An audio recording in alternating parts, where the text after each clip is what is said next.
I wanted to let you know that we are going to be videotaping today's session, and in just a moment, I'm going to start all over as if we hadn't done the very first part.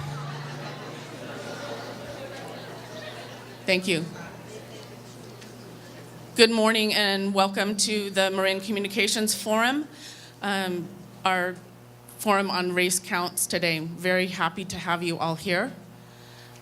I'm Michelle Fadelli from First 5 Marin Children and Families Commission, and the Marin Communications Forum is our monthly gathering for public policy issues. And often, well, let me start by introducing First 5 Marin, since we have many new guests today. First 5 Marin is your Children and Families Commission. We're part of a statewide network of independent government agencies that serve young children in the county. And we have many things in common, but we also do things differently. And as you can imagine, Marin likes to do things a little bit differently. So this is one of our ways of serving young children and families, is to bring issues to your attention, to invite your discussion, and we hope you will consider joining us each month as the issue resonates with you. Coming up soon, next month, we will be having a session on childhood poverty and how safe is the safety net.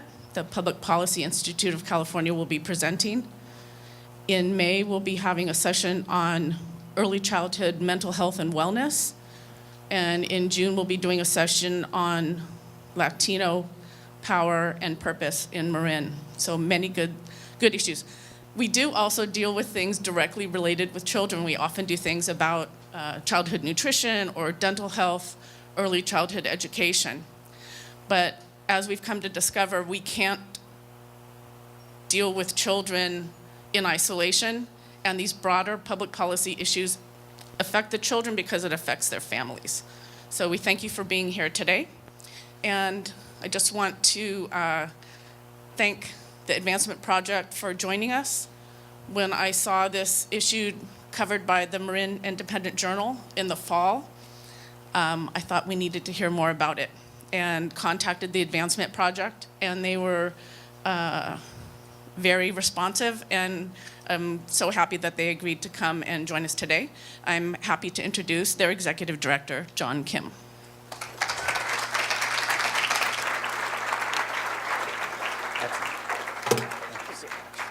Thank you, Michelle. Thank you to it looks like the County of Marin has showed up, so thank you all as well. You know, there were two ways to potentially do a presentation like this. There was the light and pithy version of talking about race, or the more substantive, kind of let's dig into it a little bit version of it, and I think we're opting for the second. Okay, so we are planning to kind of really drill into some of the data that we found for Marin. We want to dig into how that fits within a statewide context. And then we were also asked to help you all figure out what to do about it within about 2 hours. So we're not going to get to all that, let's just be clear. But let me actually start by first walking us through what the agenda will look like. As I said, we're going to set the stage with race counts. What we're looking at with this project is coming up with a new way to view or analyze race and racial disparity in the state of California. We call it the sort of three-dimensional view. And so we want to kind of explain what that means and kind of see how that plays out for Marin County. We absolutely want to hear from the community, so there will actually be a goodly amount of the program where we'll be hearing directly from you all in terms of your questions, your thoughts, what resonates, what makes sense in terms of moving forward. And then where do we go from here, and sort of what we're going to be doing with the project moving forward. Before we proceed, I'd like to ask my colleague Assad to actually go ahead and introduce himself as well, since he'll be helping me with the presentation, and then we'll go from there. So, Assad. Good morning, everyone. My name is Assad Beg with the Advancement Project. Grateful to have the opportunity to speak to all of you here today. I'm with Advancement Project's public funding team. A lot of the work we focuses on counties, cities, and school districts and what they can do to address racial disparities. I'll be talking about economic opportunity for this presentation. Now, I know there's a lot sort of packaged in the information, but I hope to have an engaging conversation and then open to questions or any sort of follow-up as well afterwards. Thank you so much. Thank you, Assad. So let me just say a little bit about myself, the organization, and how it is that we come to speak about this issue today. So for me, I actually was born and raised in California. I am, one of the things I'm most proud of is that I get to hand to my children this legacy of rootedness in this particular place, in this particular state. What we're really excited about, and I've lived both in the Bay Area for a significant amount of time, go Bears, and then also was born and raised in LA. Before there was a Koreatown in LA, apparently there was a Korea block, and that's where I was born and raised. And one of the things that we're very clear about is despite our history, right? We've had our trials and tribulations as a state. If you think about the state of California, it's a bumpy ride. It's been a bumpy but very exciting ride. But despite our trials and tribulation, we see the next California, that next version of California that we actually deserve. We see that next California right over the hilltop, okay? We see it right around the corner because we feel like we've been building, right? We got over our own Trump moment, right? In the 1990s, it wasn't, the Trump administration, it was the Wilson administration that spent a lot of time scapegoating different racial populations, blaming the other for your particular woes, right? Pulling in policy levers to hold back different communities. We got through that in the 90s, right? And not only did we get through that, we proceeded to become one of the most progressive states in this country and actually pulling the rest of the country and particularly showing the way. So when you see the kind of progress we've made over the past 20, 30 years, and I remember living through those times, okay? When you see the kind of progress that we've made, we're very confident. We're right about to reach that next California. Let me talk about another reason why I am motivated to do this particular work, okay? This is the boss, right? This is my daughter, Naya. This is my daughter, Naya, when she was about 4 years old, okay? She just turned 11 on Friday, okay? And Naya, when she was 3, I would have to drive her to childcare because we lived in LA, and this is what you do. You drive everywhere, unfortunately. And like any good parent, we bought a really sturdy car seat with like 7 different straps. Every morning, we go through the process to get her strapped in and ready to go, and off we would drive our 30-minute commute. And every morning, she would always ask me to tell her a story, right? And sometimes we would spend time talking about heroes, right? People that really stepped up and moved us into a new space. And she loved the story of Rosa Parks. She was constantly asking me to tell the story of Rosa Parks and what it meant for that woman to sit down, to stand up, right? What it meant to actually say, hey, you know what? There's a critical injustice in the world and we're gonna do something about that, okay? And she asked me this like 30, 45 days in a row, as 3-year-olds are tending to do. And at some point, I was like, all right, okay, let's go through the story, da-da-da-da. And then, about the 45th day, she's sitting in the back there, hearing the story of Rosa Parks and who's sitting in the front and who's sitting in the back, and she looks at herself and she says, wait a minute, why am I in the back? And why am I all strapped in here? I had to explain to her, no, it's good parenting, there's no injustice here, relax, 3-year-old child, just listen to your father. All right. But that kind of energy we saw this weekend all throughout this country saying, why the hell are we back here, right? That's the other reason why we do this work, because in the end, we are stewards, right, of what we hold for now. And if we don't do the job of handing over something better, then we have failed. Okay? So this is the other reason why I do this particular work. I will say about the Advancement Project, we are a national organization. we are a multiracial organization, right? And so the founders of the Advancement Project came from the NAACP Legal Defense Fund. They said, actually, the problems that we face as a society are multiracial in nature, and so we need a multiracial organization that focuses on binding together all of our struggles into one, okay?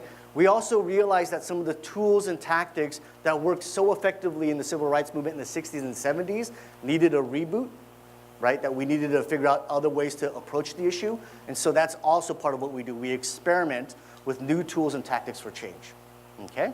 So that's a little bit about us as an organization. How did we get to talking about this issue of race?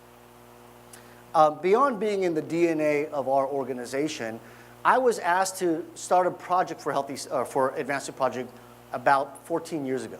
Okay, it was called healthycity.org. Okay, fairly innocuous sounding project.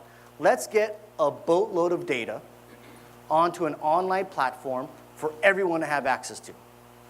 Okay, data on schools, data on neighborhood conditions, data on demographics, data on where resources sort of are distributed. Lo and behold, everyone was super excited about this project, and it quickly became, we started with like $80,000 in the bank with the first grant, and then eventually it became a $2 million a year enterprise. Okay, the entire state of California was covered with probably the most data ever compiled on an online mapping platform. Okay, again, data, democracy, fairly innocuous thing. But this is the kind of thing that we would find. Okay, we would find this, right? You would be able to map something like this. So here is, Los Angeles. This is the 110. For folks, for the uninitiated, Disneyland is down here. So don't worry about that. That's down here. Okay, Universal Studios is up here. There's the beach. All right. This right here is South LA. Okay? And if you see a darker green patch, that means that there's actually more youth, 0 to 18, that live there. Okay, you see that? Right? If you see a blob, I guess is what I'm going to call these circles, that is dark and red and big, it means that there was more folks who were shot and had to go to the hospital. Okay? What's already disturbing is the overlap between the red and the green in these particular areas. The amount of trauma, again, we heard the stories this weekend, the amount of trauma that these youth are exposed to. Okay? Let alone, people got shot and they need to go to a hospital. So you would expect, this is not a new trajectory, this is not a new phenomenon, right? You would expect there to be hospitals very close to where people need the hospitals, right? But this is what we found. The red dots are where the hospitals are. Okay, let me go back and forth there. It's almost as though they were avoiding each other, right? There was a sort of allergic resource planning that we had found in a place like LA, okay? And then we said, well, what is there in these communities? What can people go to, right? If they're dealing with this trauma, what are we as a society projecting to these youth as messages, as quiet messages about what their priorities should be, okay? It wasn't to get healthy, because the hospitals weren't there. What it was is when we looked at where the liquor stores are, this is where the liquor stores are. Okay? Now, maps like these were made on the fly on this platform, healthycity.org. And here's the thing. We had staff doing presentations all up and down the state, and we can find a map like this in every city in the state.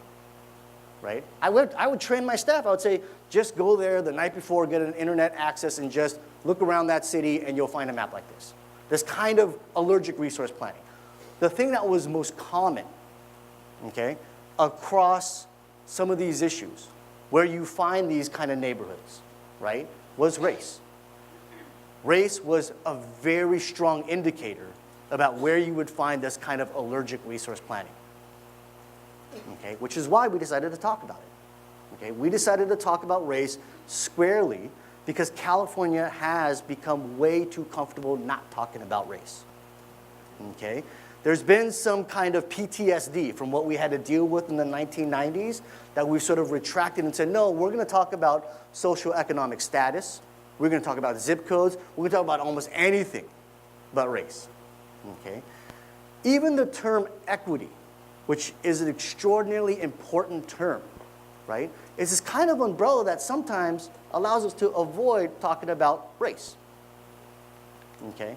And so that's why we decided in the end, when we think about the shooting in Sacramento that just happened last week, right? When we think about these maps, that there are too many important issues that fall off the table when we don't talk about race, which is why we decided to do so. Okay? Another reason why we decided to start a project like this, and let me just remember what I'm supposed to say here, is that even if we wanted to talk about race and racial disparity and systemic or structural racism, these are all big words I'm throwing around here, but when you think about that, it's hard to get our arms around it. It's hard to see it. It's hard to put our eyes on the actual issue. We can see the outcomes of racial disparity and structural racism when you think about, as you drive from the airport to here, who is homeless and who is not, who is in our prisons and who is not, who is grad. You can see the outcomes, but what are the root causes? What's underneath the surface? That's hard to see. And like any underlying condition, right, you need a more advanced set of tools, a more advanced sort of MRI scan, which is why we decided to endeavor on this new version of analytics on thinking about race, okay, to help us up our game on this particular question. The last thing I'm going to mention about why we started this is because, you know, in the end, what moves change the most is not a really, really good mayor. What changes conditions the most is a civic fabric that is full, that is strong on the inside and the outside of government, right? This idea of the interplay between the inside and outside of government is no longer a thing that we can just talk about as a novelty. It is a requirement, right? Because you have one view when you're on the inside of government. And you have only one perspective on the outside, and it's when those two things come together. When community voices and government leaders and philanthropy and all those things kind of come together and power is shifted and voices are heard, that's when change really happens. Okay? Thank you. Yes, indeed. Right? And so the idea of this system is to go online, to project it outwards so that it gets people on the same page, but it also builds power on the outside so they have data to make the case for change. Okay? So that's why we built all of this. And I'll tell you, it took us about 20 months. Right? This is no small endeavor. It took us quite a bit of time to kind of get to this particular point. I want to say one quick thing about race versus other dimensions of equity. We are not trying to say that race is the only determining factor in success. Okay? When somebody says, well, why are you focusing on race and not on class or gender or LGBTQ rights or what have you, this is one of those moments where we say, no, we're not going to fall into a false choice. Okay? It is a and moment, right? The disequity that we see was built into our systems for decades and generations, right? It's not about us trying to pick one level or another. We've got to turn all of them on, okay? And so we intend as an organization to start for the first time with the conversation about race, because when we talk about equity, it's usually not the first thing that gets started on. We want to start with a conversation about race, but then to augment our understanding by looking at class, by looking at gender, so on and so forth. Okay? So we're not poo-pooing other dimensions of equity. We're saying we're going to get to all of it, but we wanted to stage it first with race. Okay? All right. Where am I here? Okay. So what is Race Counts? It's a few things. First of all, it's a partnership. We started this initiative with organizing groups. Okay? The organizing groups in question would be Pico, California, and California Calls. These are the two largest organizing entities in the state. I think cumulatively they're an alliance of about 35 or 40 different organizing groups up and down the state. We also partnered with USC. There's a professor there, Dr. Manuel Pastor, who I think is like the patron saint of equity for this country. And he's been an extraordinary partner for us on this particular project. As we got things rolling, a bunch of other organizations decided to come on board. ACE California, Asian Americans Advancing Justice, Policy Link, Mobilize Immigrant Vote, so on and so forth. We were also very worried to make sure that we got the voice of the indigenous community into this, and so there wasn't a state entity that we could work with, so we brought in a consultant, Chrissy Castro, who actually held focus groups up and down the state for us. Okay? Beyond a partnership, as I mentioned, it's an analytic framework. There's also a website, bells and whistles, buttons, moving blobs, all the things that you want to kind of play with. All the data is available on the website. And then, it's the and then what, okay? We got data. All right, what do we do about it? So what we intend to do is to roll out policy papers saying here are some of the best practices, here are some of the things to actually do about it. So we're going to go from the partnership to the and then what is the idea for the project. Okay? I'm going to now talk about data.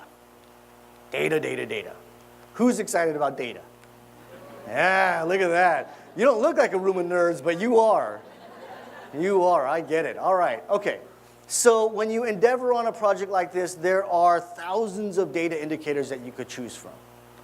And there are probably two very good ways that you can go about making those decisions, right? One would be to scour academia and see what the literature says, right? What does the literature say about which indicators can really measure disparity, racial disparity, okay? The other route to go would be to talk to practitioners, people who are on the ground, right? Saying, hey, this is the thing that we're really worried about. When we talk to community, this is what they're really focused on, so on and so forth. We decided to do both, okay? We spent 6 months doing a literature review of all of these issue areas, and we spoke to 85 organizations up and down the state, okay? Let me be very clear and very accountable here. We did not speak to an organization here in Marin, okay? And that's an issue, and I just want to be very clear about that and upfront about that. But we spoke to 85 organizations up and down the state, and what we decided upon was 7 issue areas, ranging from crime and justice through democracy, okay? And in each of those issue areas, there are about 6 to 8 indicators. Indicators meaning they measure one specific outcome or measure, okay? So under housing, we see that we have, whether or not we have affordable housing in terms of income left after owning or renting a home, okay?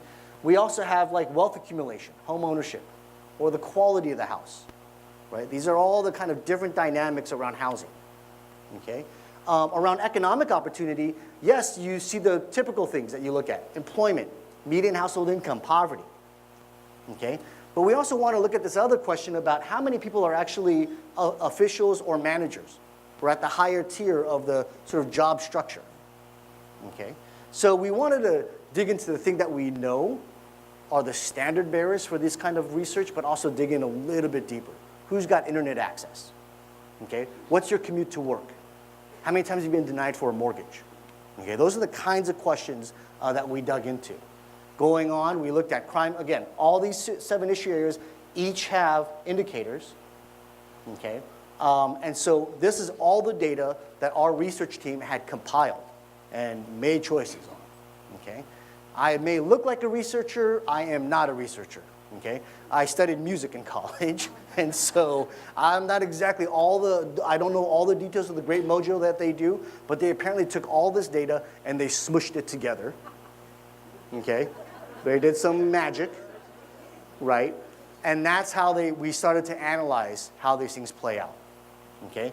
They indexed these indicators to see how's every county in the state doing across every single one of these 44 indicators when you smush them all together, or by the issue areas, just by education, just by crime, so on and so forth, okay?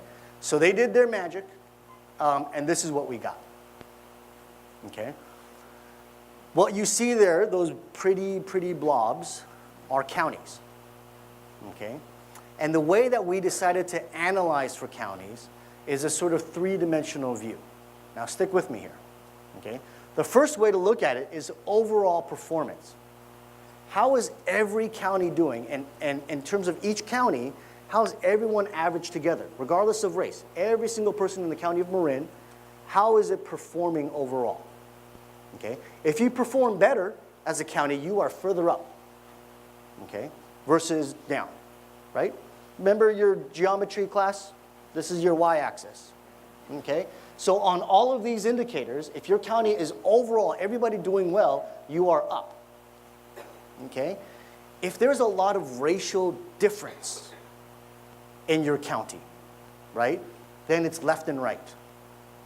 The more racial difference you have in your county, the further right it is, right? If everyone's kind of performing around the same, the further left it is, okay? And then the third dimension is impact, right? How many people are impacted by this performance level or this disparity level? And so the bigger the circle, meaning more people in a populous county versus smaller, meaning a smaller county. Okay, and that's just total population of that county. Okay, so performance, disparity, impact. 1, 2, 3. 3 dimensions of racial disparity. Okay, I would love to see if there are questions at this point, but there's just so many of you all. All right, I'm going to just take like 2 or 3 clarifying questions because I just threw a bunch of data at you. I threw like pretty charts and up and down, left and right. So there's got to be 2 or 3 clarifying questions. Okay, yes, ma'am. How would I define equity? I would define equity as systems built to take into account history and condition so that everybody succeeds. Okay? Very different than equality. Equality means regardless of what's happened in the past, everyone just get the equal, right? And so when I have my 7-year-old, my son, at the playground, I want him to be equal. People like my 7-year-old. He's a popular kid. So I'm like, equally play with all of your friends, right? That's equality. But if there's a friend he hasn't seen in a while, or a friend who is struggling because something's going on in their family, right? Spend a little bit more time with that friend. That's equity. All right? What else? Clarifying questions. That was a big one. That was not a clarifying question. Clarifying question on the data. All right? Next time you. Yes? I have a data question. There you go. Data based on the last census, or were there other data pools? See, my research director went on vacation this week, and I'm like, you. But I had to let him go. There are, in order for us to get the actual math proficiency or teacher diversity, we went to like the state, right? The Department of Education, which pulls that from school districts. But when it comes to the underlying race data, that comes from actually the census, and it comes from not the decennial census, but the rolling census that they have now called the American Community Survey. Okay? Data question? All right, there you go. And this will be the last one. Do you consider testimonials valid data? We went with quantitative data, okay? So stuff that we can find in administrative data sets to start. But if you mean by testimonies, qualitative stories from the community, we absolutely find that to be valuable and important. We want to layer that on top of the quantitative one, so that's coming forth, moving forward. Okay? All right, I'm going to move on now. All right? I know you geeks want to talk about data some more. But if you lay out performance for every county, disparity for every county, and impact for every county, and then you got all 58 counties in the state, and you did all that smushing work, this is what you would see. Okay? I'm going to give you guys a second with it. All right? Remember, if a county's performing high, it goes up. Okay? If a county is racially disparate, it goes to the right. Okay? What do you see? What do you guys see? What are you looking at here? Huh? All right. Let me do some PowerPoint magic and just point out, there's Marin. Okay? With the bullet, right? There's like a lot of white space on this chart between Marin and everything else. Okay? So there's Marin. Marin is the highest performing county throughout the entire state, right? That is something to be proud of. That is extraordinary. California is an extraordinary state. You all are the highest performing county within this state, okay? But it's also very far to the right. Yes, overall performing up and down, all of Marin, but then you're also number 1 in the amount of racial difference that you have in this county. Okay? I'll point out that Merced sort of sits at the opposite side of the spectrum. Merced is the county that is performing the poorest. Merced is struggling with very poor graduation, employment, insurance rates. Those kinds of indicators are dragging down its overall performance. Okay? Let's kind of sit and look at this thing here. What are we noticing? A couple of things that we notice is that the Bay Area, a lot of the Bay Area counties, are at the higher performing end of the spectrum in the county, which you would kind of expect, right?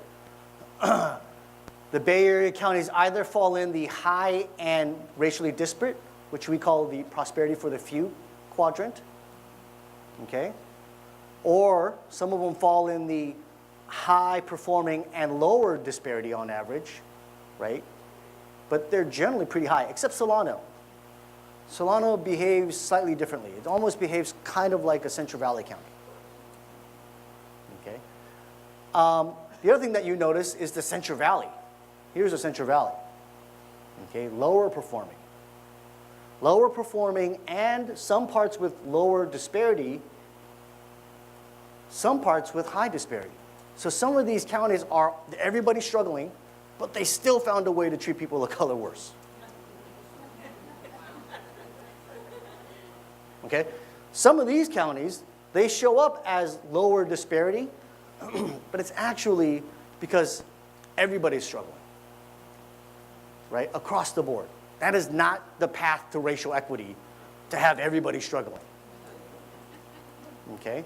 So we lay this out because then it might prescribe different things for different counties depending on where you're at. Okay? Let me just start with the green counties. Okay? We struggled with whether or not to use green because it may seem like it's all good. Okay? Let me just say this. No county is doing all good. Right? This is all respective to one another. Right? But we find dramatic racial differences and disparities even in green counties. Right? So let's say, for example, that's Orange County right there. It's in the green. Okay? But it has the most racially disparate youth truancy arrest rates of any county in the state. It's got the poorest park access for people of color and anywhere in the state. Okay? So even within a green county, there are places that are still an issue. And I worry that continuing dynamics around gentrification and the gig economy and low-wage workers, that you're going to actually see some of these counties start to fall, okay, or become more racially disparate. So there are some gains here, sure, but we really need to understand these gains to be at risk and that we need to push forward to really ensure that they stay there. You look at you're dying to say something, sir. You've had your arm up for quite some time now. Please go ahead. I just wanted to ask a data question. Sure. If you have to call a friend, you can. Okay. I'm wondering if you can tell us a little bit about how up those 44 indicators, which were weighted, a little bit more or None were weighted. We weighted them all the same. all 44? All 44 were weighted the same. And that's because the question of weighting, because you're asking this question, you know it can become a very political process in terms of which you weigh more and which you weigh less. And so in the first endeavor, we wanted to not deal with that, so we weighted everything equally. I don't need to call a friend on that one. That one I knew. All right? So there's the green counties. The orange counties are high performing and high disparity. Again, a lot of Bay Area counties, and you all lead the pack on this orange category, the prosperity for the few. Okay?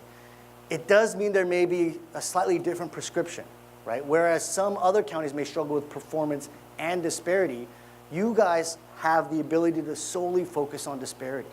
You have the resources to do something about it. We have clearer eyes on the problem. And all we know that you need to do is to go to the left. I'll just put that out there.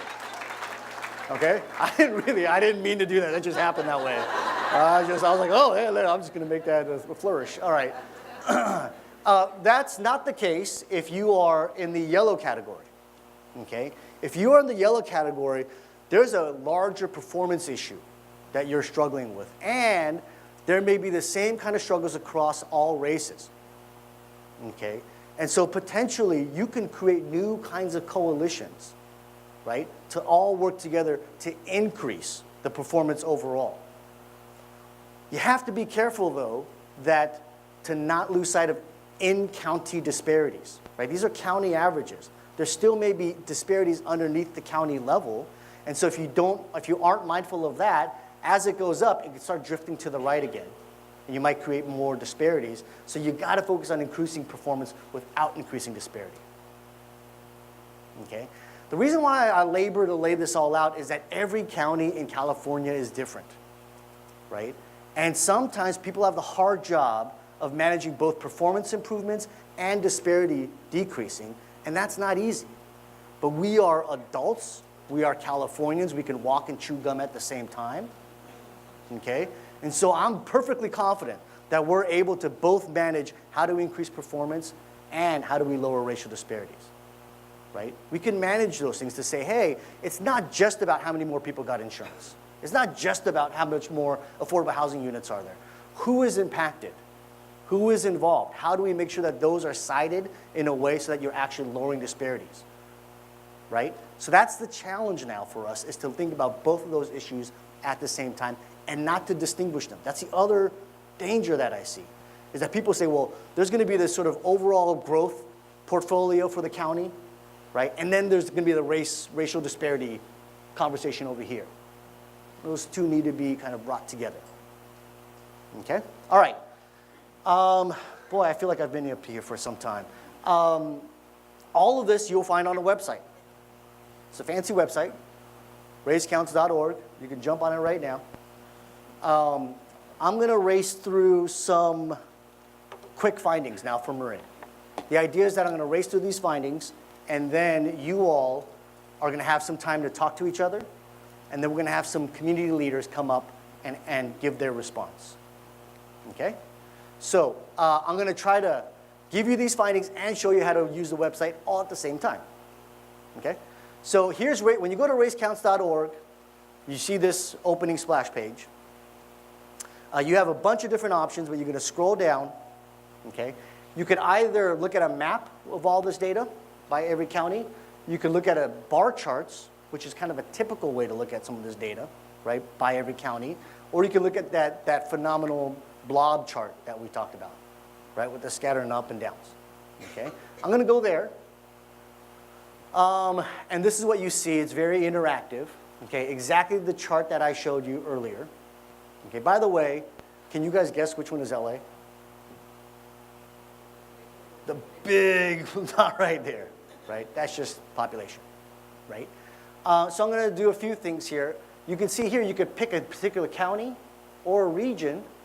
And I'm going to go ahead and pick a region. And you see the Bay Area, again, how it floats up. It's going to just pull the Bay Area counties. And you see how it floats up to the top. And I mentioned Solano sits kind of right there. Okay? And then again, I'm just going to note, again, Bay Area versus Central Valley. Okay? You see how different these regions are. Okay? And then you got a map. There's the Bay Area. You got a map. There's the Central Valley. All of this interactive. Okay? The other thing that you can do is you can actually pick a county, and bing, there goes Marin. Okay, so you'll see Marin, and as you cruise along, all the data, sort of the indicator, the information, its ranking will all show up there. Okay? And then I want to actually look at one of those issues that John talked about. Okay? Housing? Sure, why not? Let me zoom in for you first, and here goes housing. I didn't pay her for that, by the way. It's quite impressive that she did that. Here goes housing, okay? There goes housing. Just the indicator of all the indicators for housing shoots Marin still to the top disparity county of the state. It is not the top performing county when it comes to housing, though. The Central Valley got you beat on that, okay? Santa Clara, San Mateo, okay? I believe also Placer? Placer? Okay. Hold on one second. Okay, now let's talk about what is embedded under housing. Why are you guys so far to the right and high performing? And so under housing, we're going to actually see home ownership. Home ownership is one of the key reasons why you all are far to the right. Okay, huge amount of racial disparity and actually not great performance on home ownership, which makes sense given the high cost here. Okay, but you all are ranked 2 in terms of racial disparity on home ownership. you actually have, when we looked at the data, and you can again look at the charts for any of these things, here is the white rate for the white population, and it sinks down. Asian is the next, Black and Latino are here, and then Native American is at the worst rate, okay? 8 times the rate, right, is the difference between white and Native American on home ownership, okay? Almost 3 times the rate between Latino, Black, and white, okay? Another thing that we looked at was income after you rent. How much income do you have left over after you rent, okay? Also wildly racially disparate, okay? You guys have a lot of income here, though. I mean, generally, you guys are a wealthier county, so the performance is slightly better than the rest of the state because the rest of the state is really struggling on this, but you also have high costs here. And so wildly racially disparate. And then the other thing I would note here is low quality housing, which kind of surprised me for Marin, right? I would swap my house with almost any house in Marin, right? Because it's just beautiful here. But you do find, digging into it in particular parts of the county, right, that there's low quality housing. And I'm not talking about it needs a new paint job or some sod out front, right? I'm talking about it doesn't have a kitchen, heater, or plumbing, right? So one step above, unfortunately, being unhoused, okay? And so low quality is also an issue, and these are the sort of 3 indicators underneath housing that really drives that disparity, okay? I'm gonna now move on to economic opportunity, but for that, I'm gonna ask Assad to take over because my mouth is tired from talking, and so Assad, maybe that microphone there, yes. Thank you.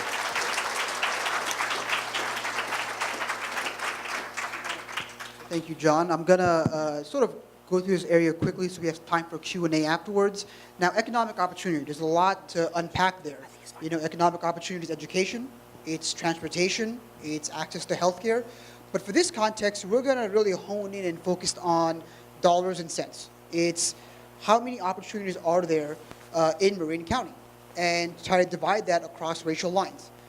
It is a sensitive topic, but I think that when you really package the information, you know, we're talking about creating opportunities for folks. And we're talking about trying to ensure that everyone has the same opportunity across the board, regardless of race, regardless of how they grew up, or regardless of, you know, the opportunities they've had. And so I'm going to talk about Marin.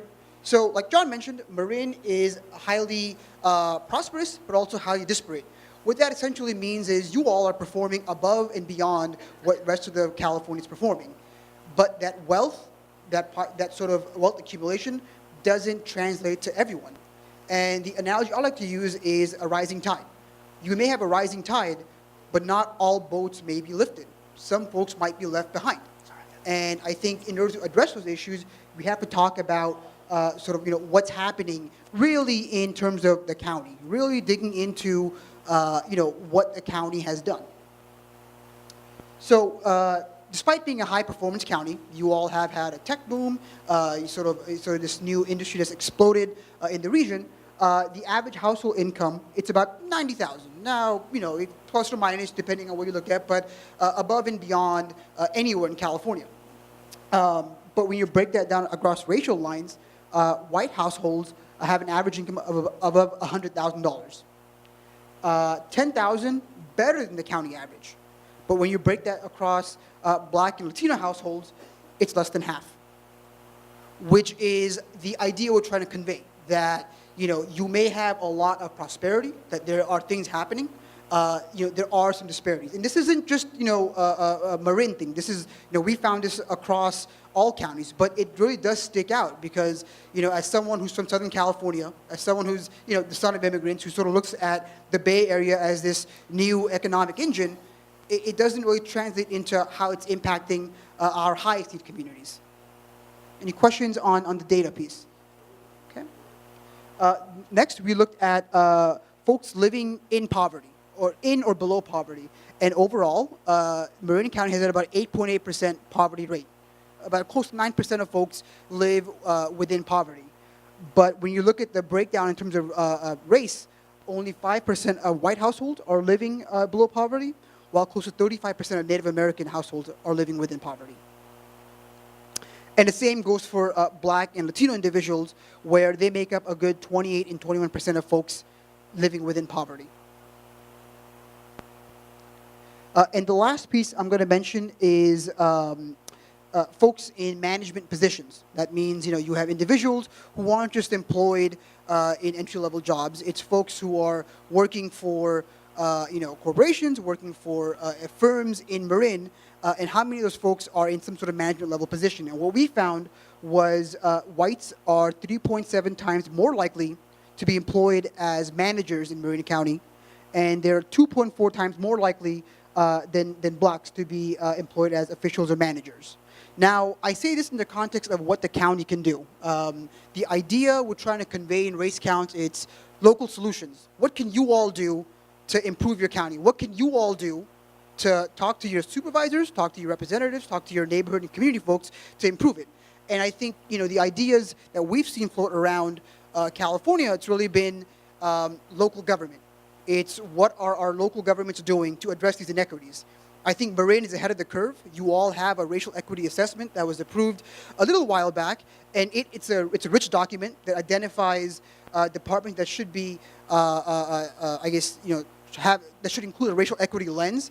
But now it's time to actually implement that, to actually try and live into that, not just have a document and talk about it, but how do we actually change policies? And an example that I can use is Los Angeles. Now, don't get me wrong, I was born and raised there, I understand, so there's no bias, but there are areas where they have improved. The county recently passed the most historic piece of legislation when it comes to transportation policy. They're going to spend billions on fixing infrastructure to get folks from one part of the city to another. But the issue that they found was that specific construction projects did not have minority candidates. I mean, there was a project cutting through South LA, cutting through historically African-American neighborhoods that did not have any African-Americans working on this massive $2 billion rail line. And the city, or the county, I think, sort of worked with UCLA and the Black Worker Center, which actually sort of connected high-need individuals, folks who are down on their luck, folks who are part of the reentry population, folks who are homeless, to actually get them onto jobs, to get them onto real apprenticeship jobs, not just something where you work for minimum wage and it's over, but to give you a skill set. And the county itself built into the sort of their project labor agreement to hire folks who are high need. Before the project labor agreement, there were basically no African Americans employed on any construction job cutting through the Crenshaw line. After that, they made up at least a good 20% of all workers. And so there are ways that you all can orient and mold yourself to ensure that the highest need folks are taken care of. And when we talk about race, we're not just talking about color of skin. We're talking about part of the folks who are part of the reentry population. We've got a massive homeless issue. And I think at the end of the day, it's about creating opportunity. And those policy levers exist at the county level. If you have any questions, I can definitely take them, but that'll be the end of my piece. Thank you for your time, everyone.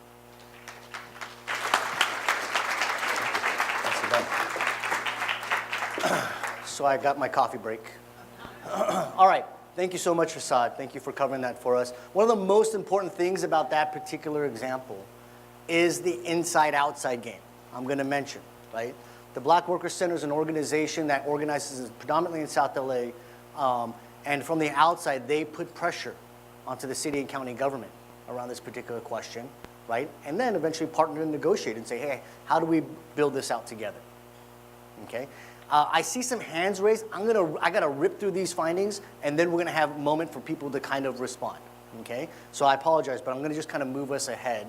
All right, crime and justice, right? I will tell you, between economic opportunity and crime and justice, Marin, we're both struggling. Either could be your second worst issue. Okay? And so we decided to go with economic opportunity because that is what we understand have been covered in prior studies, like the Portrait of Marin. But the crime and justice issue is one that we really wanted to hit on because it's a big issue for this county. Okay? When you look at just crime and justice now, okay, Marin is the second most racially disparate county in the state. What's the first? It's right there. I don't know. I'm so sorry. I should have these ranks memorized. I do not. Okay, but you know where you can go for that? Racecounts.org. I know where you can go get that answer. All right. Marin is the second most racially disparate, and it's not performing very well. 27 out of 58 counties in terms of overall performance for crime and justice. Okay, there you go. See, someone's online, probably on their phone. I love it. Thank you so much. We gotta collaborate here, guys, as partner on this. All right. Okay, let's see what's digging into some of these things. And this is one of the things that we want to think about the life of an individual and how they may be impacted by the criminal justice system, right? There's potentially a moment and when they are first engaging that system, and in some ways you know that once you have interaction with the criminal justice system, there's sort of a criminalization that happens, right? That actually draws an individual further and further into that system, okay? So your first contact with that system is actually one of the most critical, okay? And unfortunately, that's where Marin struggles the most, okay? When it comes to arrests of youth, truancy arrests and curfew arrests, you guys are not doing well, okay? Where is Marin? Where is Marin on this particular chart? You can't see it. This is truancy arrests. You can't see Marin on this particular chart because it's halfway off the chart. Okay? It's very far. He's got to take a selfie, so we've got to get out of the way. So it's very far to the right. Orange County is only worse. Right? I mentioned Orange County was the worst county for truancy arrests. Unfortunately, Marin County is right after that. Okay. Curfew arrests also is the same deal. Okay. Now, when we think about the life trajectory of an individual that may be impacted by the criminal justice system, right? How early in their lives do they have first contact, right, with this system? And then what supports? Let's say you have been incarcerated. Let's say you're re-entering the community, and hopefully where you are re-entering, there are services that you can access to help you with that re-entry, right? And that's also, unfortunately, where Marin struggles. Marin struggles with access to re-entry services. It's also one of the worst in terms of overall access, in terms of performance for access to re-entry services, and one of the most racially disparate. Okay? And so when we think about it, there's on both sides of the pipeline, too early engagement with the criminal justice system and not enough supports once you're in there are kind of the bookends of the design of the current system, which is why you guys are number 2 in the state on crime and justice. Okay? So we really wanted to just kind of lift this up because when we looked at the literature, this is not something that's been lifted up a lot on some of these conversations. Okay? Healthcare access. I'm going to just rip through a couple of them because there's a lot to do here. Healthcare access, you all are the 9th racially disparate but very, very high performing on healthcare access. Healthy built environment. This is like access to or proximity to toxins, pollution, so on and so forth. Park access. Again, fairly racially disparate but higher performing. Education. Education. Okay. Interestingly, education, we're talking about younger population, right? And you have a different racial mix for your younger Marinites. Is that what you guys? Marinites? Marinites? Okay. And so it actually doesn't show up as very far racially disparate. Okay. What's interesting with the school population is that you have a lot more of 2 or more races, right? You have a lot more mixed families, right? And so all of a sudden there's another racial category. And because we're talking about average difference, right, that plays into the mix. If you remove 2 or more, right, your ranking would go very far to the right.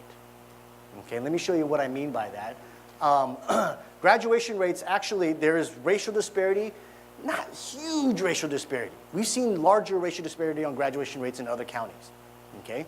But when we look at 3rd grade, okay, you see these performance levels, white, 2 or more Asian, and then Black and Latino here.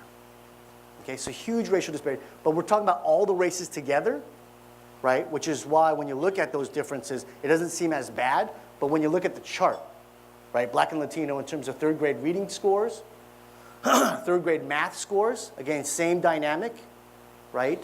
Asian, white, 2 or more, Filipino, and then a huge drop off for Black and Latino, okay? So because you have a different racial mix for your younger population, the scores shift a little bit because of the averaging, but it does not mean that there's huge racial differences, particularly for Latino and Black youth here, okay? I'm gonna say the same thing for suspension. Actually, suspension, right, Black, okay? I will say the question of suspension has many advocates saying that that's the on-ramp to this sort of criminalization cycle. Okay? So unfortunately, there are all of these on-ramps for Black and Latino students in terms of poor performance and criminalization, and then not a lot of supports on the other end. Yes, housing, yes, economic opportunity, but you can't even get to that question, right? If the education's part of it and the criminalization part of it is already taken hold. Okay? Teacher diversity. I hear from the chuckles that's not a big surprise that this may be a concern here. It is indeed, in terms of, how often is the race of your teacher similar to the student population, and not vary here in Marin. Okay? I gotta end with the positive. Your democracy scores are quite good. All right? People are showing up to vote. People are filling out their census, right? You have less racial disparity on those things, okay? And so that's something to build upon, okay? That level of engagement, how do we pull that level of engagement and bring that not just at election time, but in between election time, when real policy is made, right? Election time is just the sound bites and the na-na-na. Okay? In between the election time is when real policy is made, and how do we get people engaged before then? Okay? And really get them involved in some of these discussions and some of these conversations.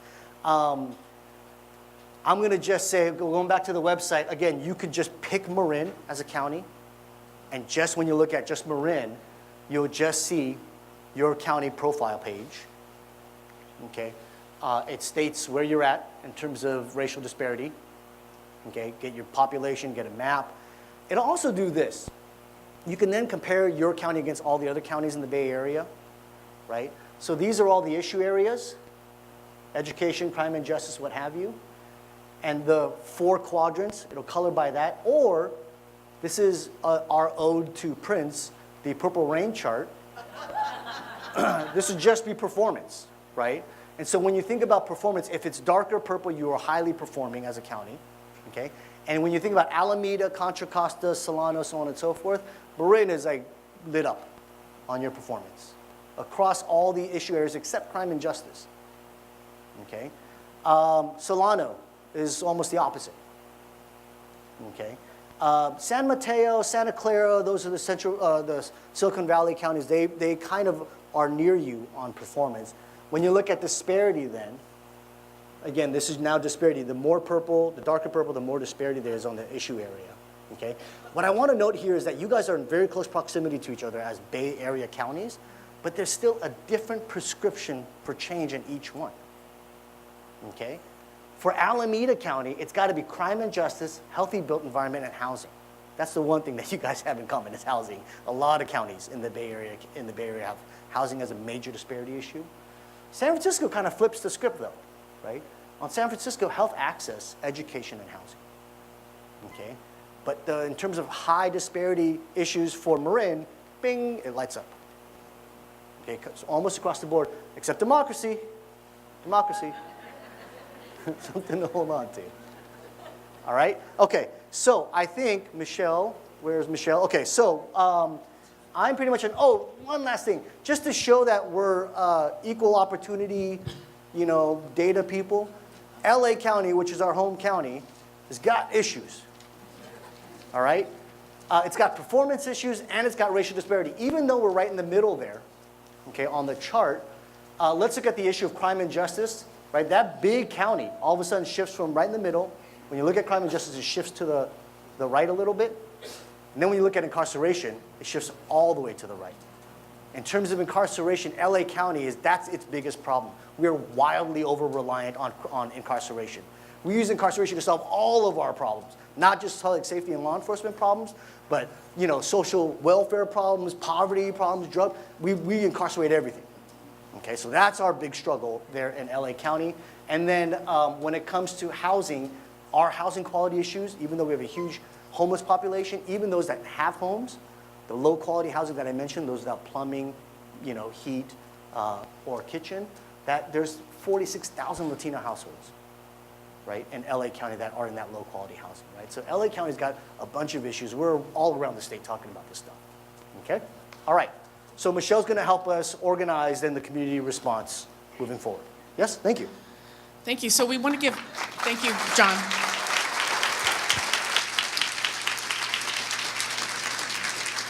We want to give everyone a chance to respond. We have lots of time. We did ask 2 people to begin our discussion. Question about this? It's not general questions. We will get to you. We'll give everyone a chance to talk just about what we're going to do.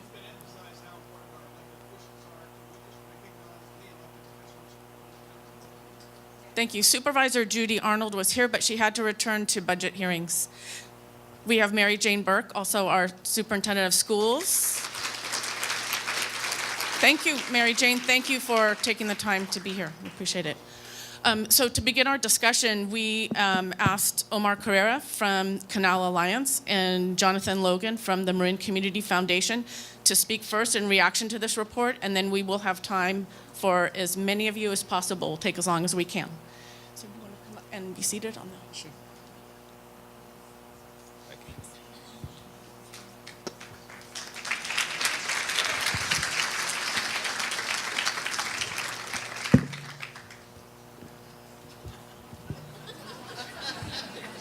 Oh.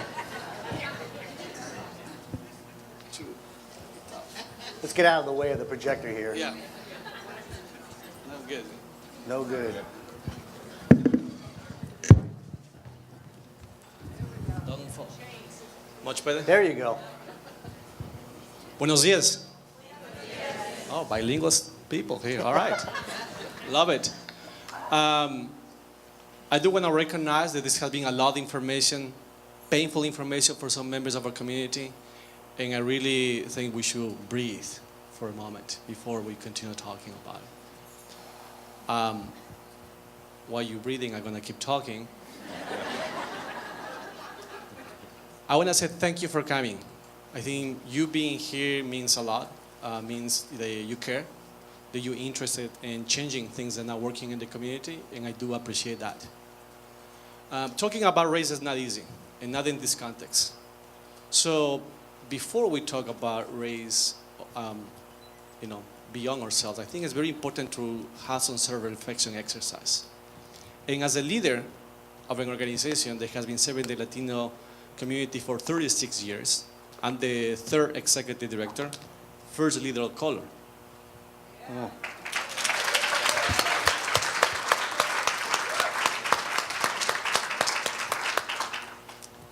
Exciting, but 36 years?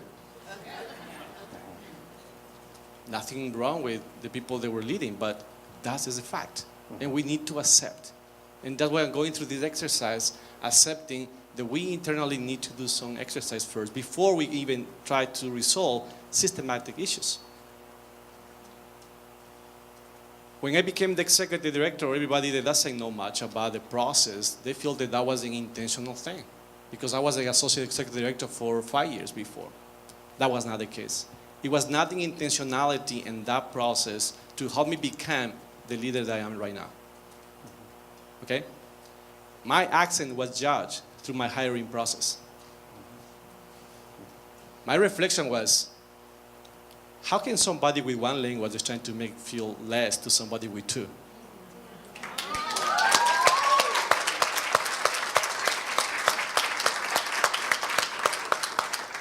I mean, from the mathematical point of view, it doesn't make sense. 2 is more than 1, I think. Right? But anyway, I think we really need to go through that exercise first. And when you live today I want to invite you to go through that exercise. Go back to your organization. Go back to your house. Have that conversation. Yesterday I was with my son and his soccer team having a conversation. I was practicing today, what I'm going to say today. And believe me, nothing I practiced yesterday, I'm saying right now. After seeing this presentation and the numbers. But I was asking my kids and his friends, what is the system? You know, we talk about, we blame, right? Well, this is a systematic problem. When we come in and see the numbers of the schools, the numbers in the criminal justice system, oh, that's the system, the problem. What is the system? I want to understand what the system is. Is that the machine hiding somewhere they need to go and fix it? What is it? So we're actually having conversations about that. And then we go, okay, let's say the system is the government, right? Immediately goes to that. So in the government is built of regulations, policies. And who's behind those regulations and policies? You just keep going to that institutions and go back. They're people. Actually, there are people. So the kids were saying, so we are the problem, the people. We put these people in power to, we elect them to be taking care of everyone. So it really is a self-reflection, again, how powerful is you both. I don't know if you were able to see the latest report on the policies of the sheriff's office. Again, elected positions. My invitation to all of you is when you elect somebody, make sure that the values that that person is aligned to yours. Because if you want to change systematic problems, you have to start there. Because the problem in Marin County, the problem in Marin County is not lack of resources. That's right. It's lack of willingness, political willingness to make changes. We see the numbers of the teachers, the deficit, that we need more teachers of color. We figure out that. It took us only, 20 years. I'm not being sarcastic at all. That's the truth. I have been in meetings and say, Omar, come on. I see these numbers. They're the same numbers they have been seeing for 20 years. For somebody that doesn't work in education, so I'm not a teacher, so forgive me about it, because I don't know all the ins and outs of that industry. But I have worked I was a business consultant in other industries in Ecuador. And it's very hard for somebody to come and say, hey, for 20 years, we have not been producing good results with the students of color, and I still have my job. Might be the only industry. And again, I have great people here. I know amazing teachers, amazing principals, amazing superintendents, amazingly the time to change. You're not alone. I'm here to support you. We did an exercise. It took us 10 months to do a long-range planning process for Canal Alliance.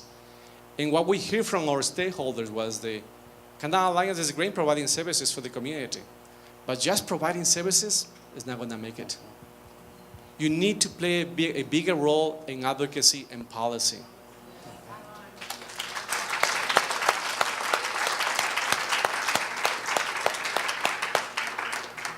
And I'm here to tell you, they hear you.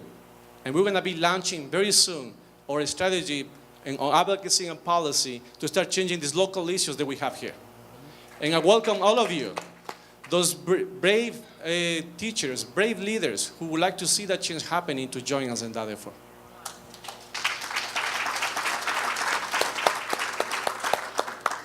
It took a lot for me to get inspired by another leader. But I went to Phoenix with this coalition, Marin Promise. If you have not heard about Marin Promise, I welcome you to visit their website. We went to Phoenix, and one of the speakers was Dr. Michael McAfee. And he was talking to over 400, 500 people. And I felt that he was having a conversation with me. And he said, if you are a leader of a nonprofit, if you are a leader of the school, or you are an elected official, if you're going to change systemic problems, you have to lose the fear to get fired. So today, it's me not being afraid to get fired. Thank you.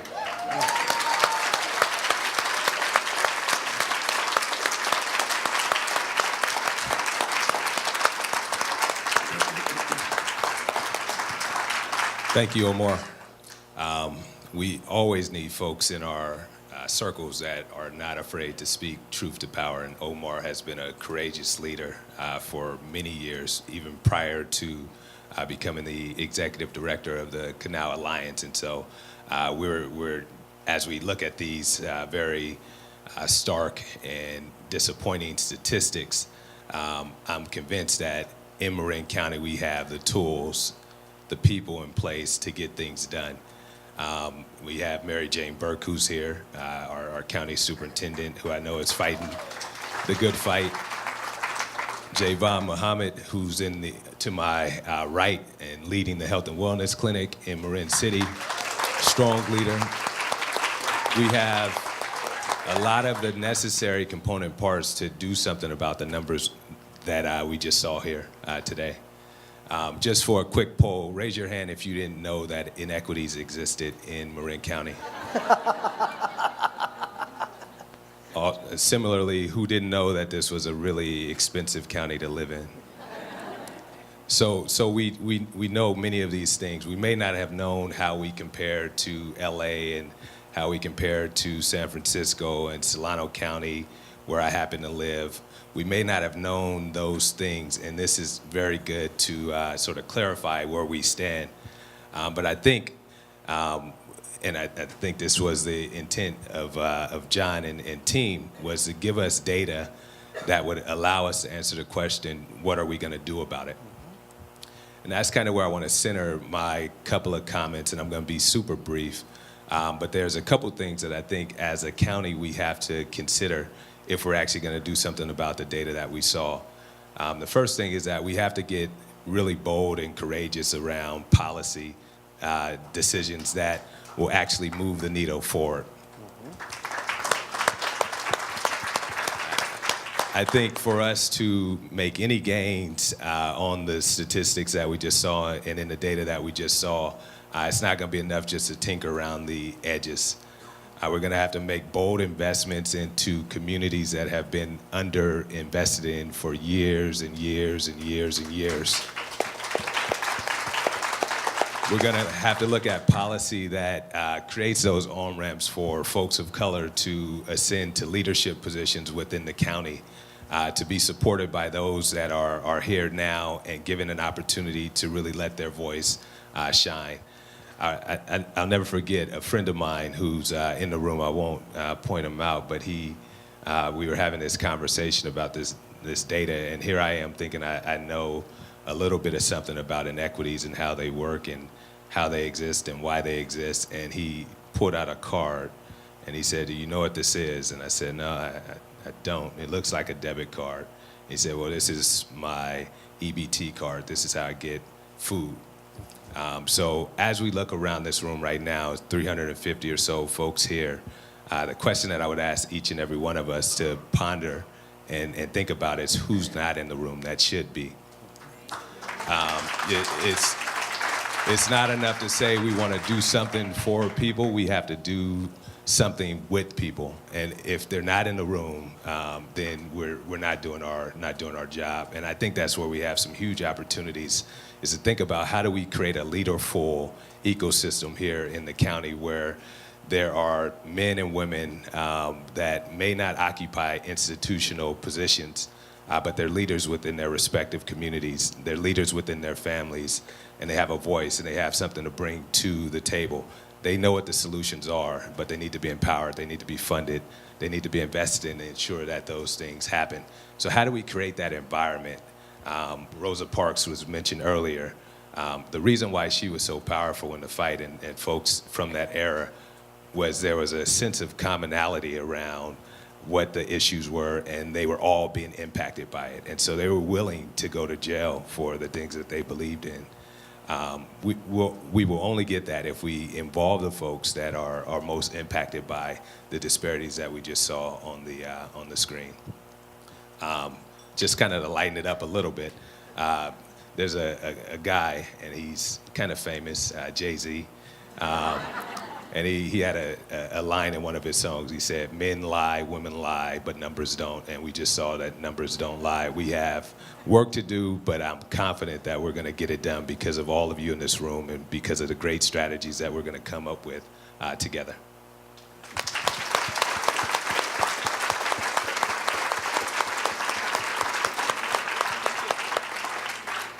Thank you. Thanks. We want to give everyone a chance to respond. We want to give you a chance to react to the report or to share your story, share your experience. So there are 2 standing mics. I invite you to come up. If you can come up the outside and line up, and please just be, we want to give you enough time, but be respectful that other people would like to speak to. Please begin. Yes. I feel lonely over there, so I'm coming from the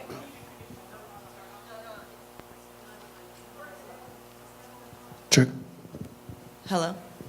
Hi, my name is Hannah Saeed. I am a cultural diversity manager for Golden Gate Regional Center. We help people with developmental disabilities. I focus on San Mateo, San Francisco, and Marin counties. So something first, I had a question and then it may lead to a follow-up. With the data, when it comes to health, are disabilities accounted for in the data? You know, you got me. You stumped me there. I don't have the answer to that particular question. Okay. I imagine they are accounted for, but on which variables and indicators, I don't know specifically. So if you can give me your card, we could follow up with you on it. Okay.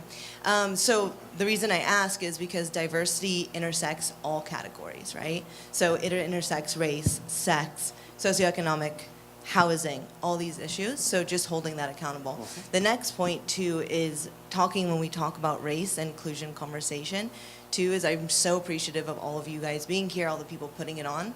But for me personally, I would love to hear female voices. And I would really love to see women have a say when it comes to race, because most of the people here are women. So to see, we need to be. So just keeping that mindful of next time. However I can help in that would be awesome, but just putting it out there. So thank you so much.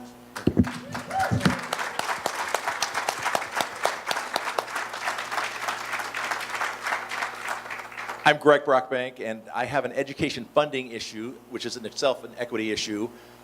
Most or all of you, especially the first 5 people, know that education funding is an important issue. A few decades ago, as you all know, California was the envy of the nation in our public education system. Currently, we are 41st in per pupil funding. This petition I want you all to sign, if not today, then as soon as possible in the next few days or weeks, is a petition to be on the ballot in November. It's led by the League of Women Voters, many other good groups, called the Make It Fair campaign. Some of you know it as Split Roll, to regularly reassess commercial properties to bring in about $10 billion a year in new funding, mostly for public education and some other public services. Because as some of you may know, Prop 13 came along 40 years ago and froze the property tax rates at artificially low levels, 2% a year, fine for residences, and this won't change that. But commercial properties, often owned by corporations, often who own them forever, they never get sold, they never get reassessed, they don't turn over. They used to be pay a majority of the property tax, now they pay a minority. This will fix that by regularly reassessing commercial property, bringing in $10 billion a year, mostly for public education. I hope you'll sign it. Thank you.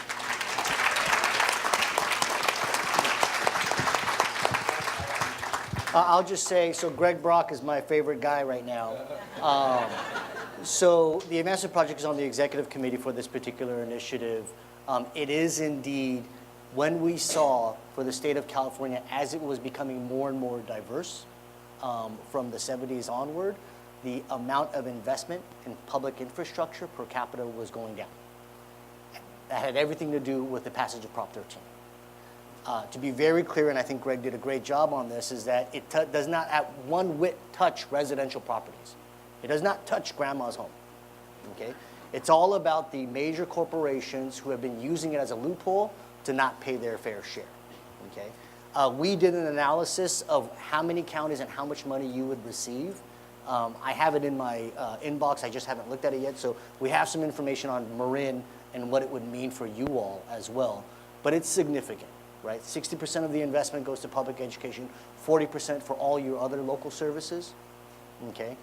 And so it's sort of one of the key steps for us to becoming a golden state again, but this time a golden state for all of us. And so I very much encourage and support that. Thank you so much. Hi, my name is Carolyn Peedy. I'm the Executive Director at Fair Housing Advocates of Northern California. This is the 50th anniversary of the passage of the Fair Housing Act. And unfortunately, many of the issues that we saw back in 1968 when the Fair Housing Act was passed, we see today. And in fact, housing access for people of color is as bad as it was then. I'm going to just I'm really, really happy that this forum is happening here today. I want to thank you all for being here. I also just want to give you a plug that we are going to be exploring some of these issues more deeply and throughout the course of a day at our Fair Housing Conference on April 25th. So I really hope that you will join us. www.fairhousingnorcal.org. I almost forgot my own website. fairhousingnorcal.org. So really hope that you will be part of that conversation. Thanks.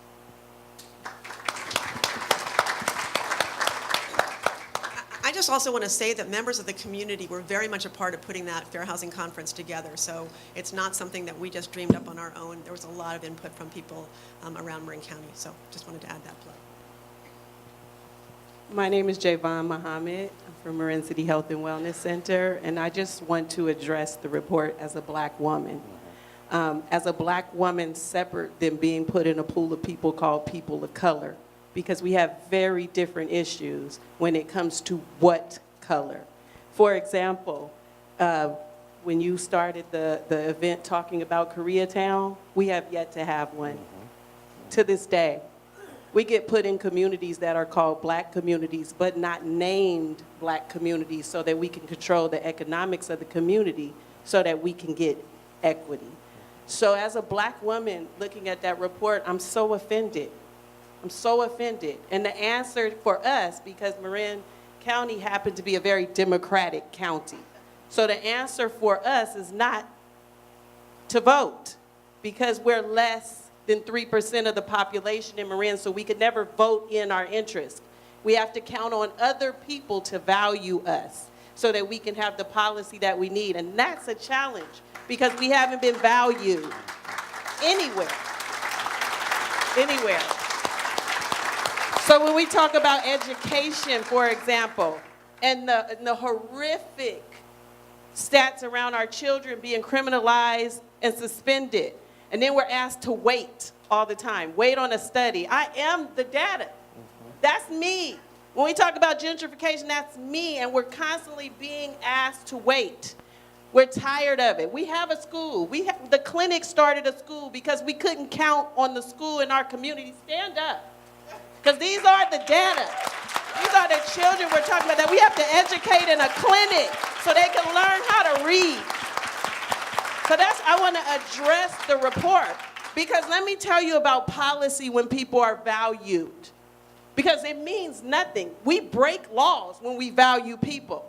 There was a time when gay marriage was illegal, but Gavin Newsom and others thought that it was important, so he broke the law so that gay people can get married.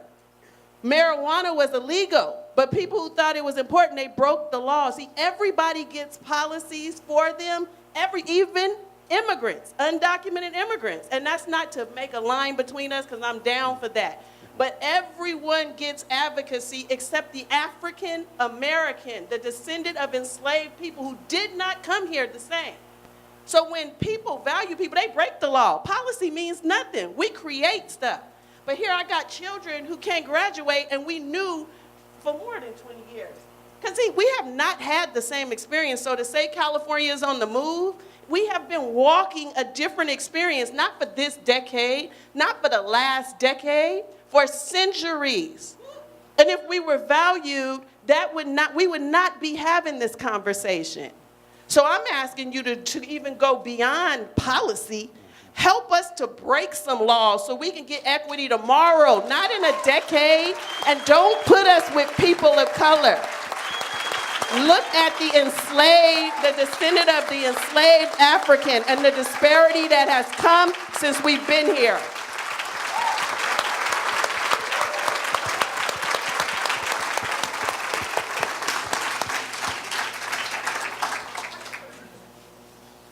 I told y'all.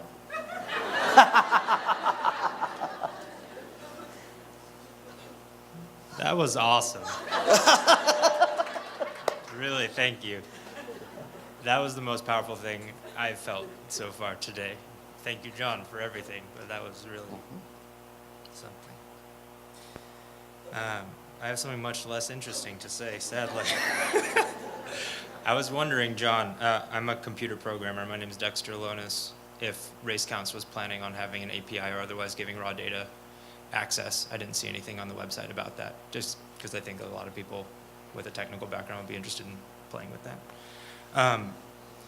I noticed when you were going through the slides that there were certain issues that appeared to be less disparate in terms of county by county comparison. In particular, healthy housing, obviously there's problems, but everything was a bit more collected.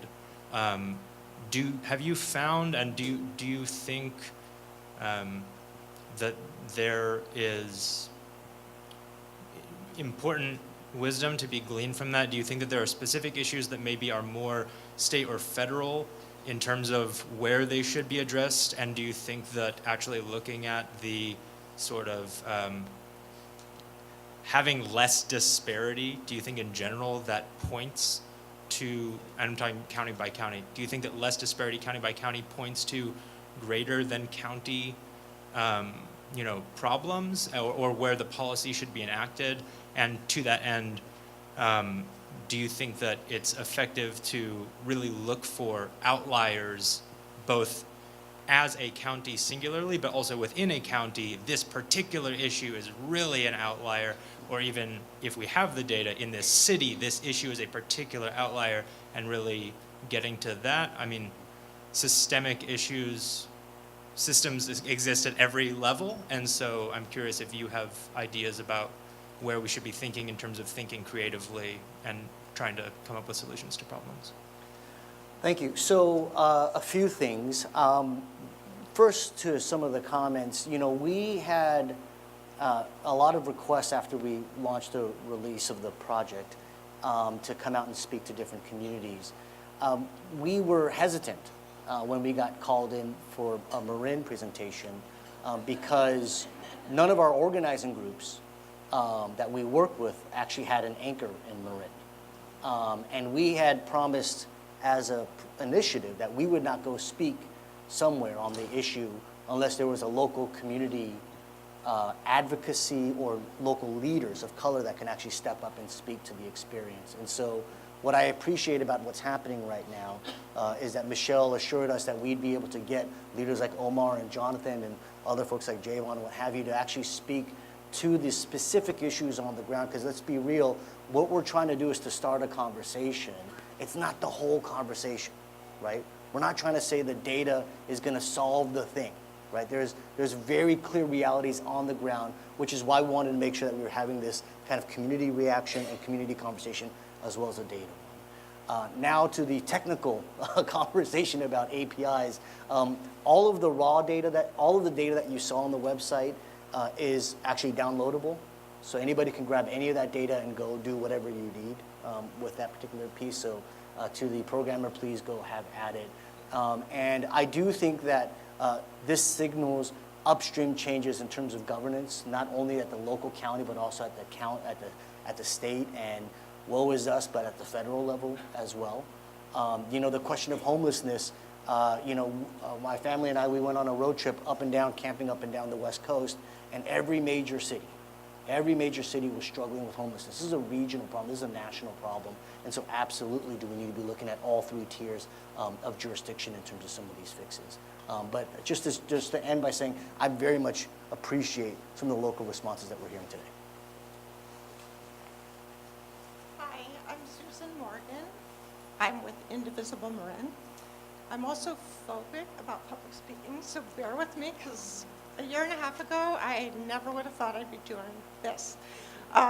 Anyway, I just wanted to tell you in the audience that since the 2016 election, there has been an amazing uprising of activism across the nation, but in Marin County.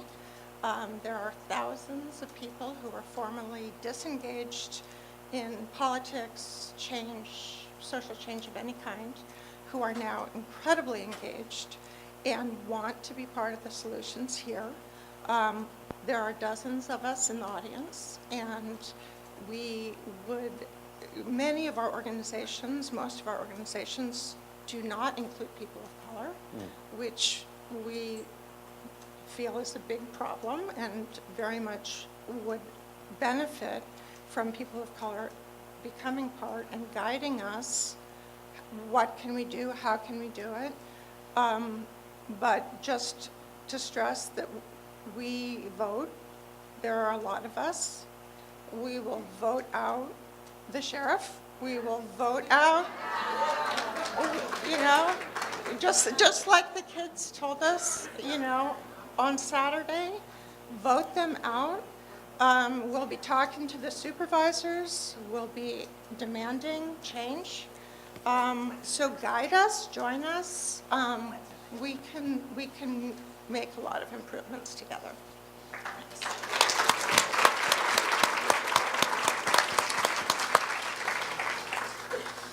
Hi, I'm Steve Bingham, retired legal aid lawyer and active with United Marin Rising and Rapid Response Network. And I had a data question. All of us working in Marin know that working within the county is a very different proposition than working with the different cities and towns. And I'm just wondering if some of this data can be sort of subdivided by city and town. And I just give one example, and Omar is familiar with it because we've been working together on the district election issue in San Rafael, and this whole thing that Marin is very democratic. One of the things that we've learned in San Rafael was the citizen voting age population disparity between non-Hispanic whites and Hispanics is just huge. And so sometimes doing local work, we have to drill down deeper if we're working within a town. So I'd be interested how that works with the data. Thank you. So our intention was to start with county. We will actually be drawing things down to the city level first. We're not going to do every city in California because there's too many, but anything over about a 60 to 65,000 population level. So unfortunately, it doesn't mean a lot of your cities. I mean San Rafael, basically. But that's the current plan. We're going to start releasing the city level data in the next couple of months. And then we're actually going to do the same ranking and analysis of all those cities at the end of the year, beginning of next year. The concern that you're raising around representation of elected officials, there's actually a law in the state books called the California Voting Rights Act that actually say that if there is some way that at-large voting systems hold back the voting power of disenfranchised communities, then that's illegal. And so there's actually been a big effort to change a lot of school districts and cities and counties to go to districted systems. One of the concerns that we have is that it's been predominantly, and no offense to any lawyers here, but it's predominantly been driven by a few private attorneys without sufficient engagement with local community. And that's a huge problem because the lines don't get drawn with community voice. And even if you get those districts, the community's not been brought along. And so who's going to run for those districts to actually ensure good community representation? And so even in the case where there's laws on the books, to somebody else's point, you got to organize, you got to move people power, because that's what really makes those laws real, right, for some of us. Thank you.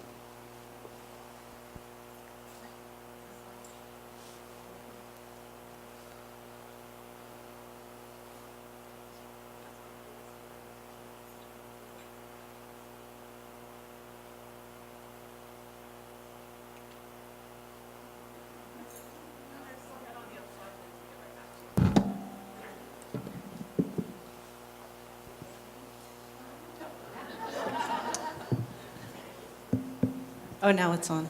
Shall I go? Good morning. My name is Hadezba. I'm here today to represent the Native American community. Talk about history, 500 years. And we don't show up a lot in the data. We're not talked about, especially in Marin County, often in discussions of equity. We're often told, oh, you're not, your population is statistically insignificant.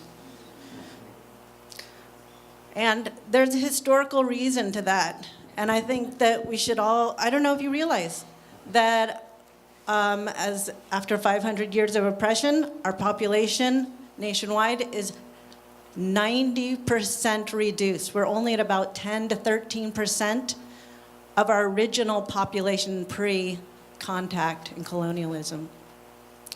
And we suffer from that. You had to go to a consultant because there wasn't a group, because we're still trying in our low numbers to come together and to bring our power as one, because we're having to deal with these issues on all different levels, on local levels. It's so complex. But we need to be spoken about and included in your discussions about equity, because we are still here. We had a huge population, but we were still here, even in the lower numbers relative to the new numbers that we have. We suffer from being invisibilized by that, by the lack of being discussed because we're not statistically significant.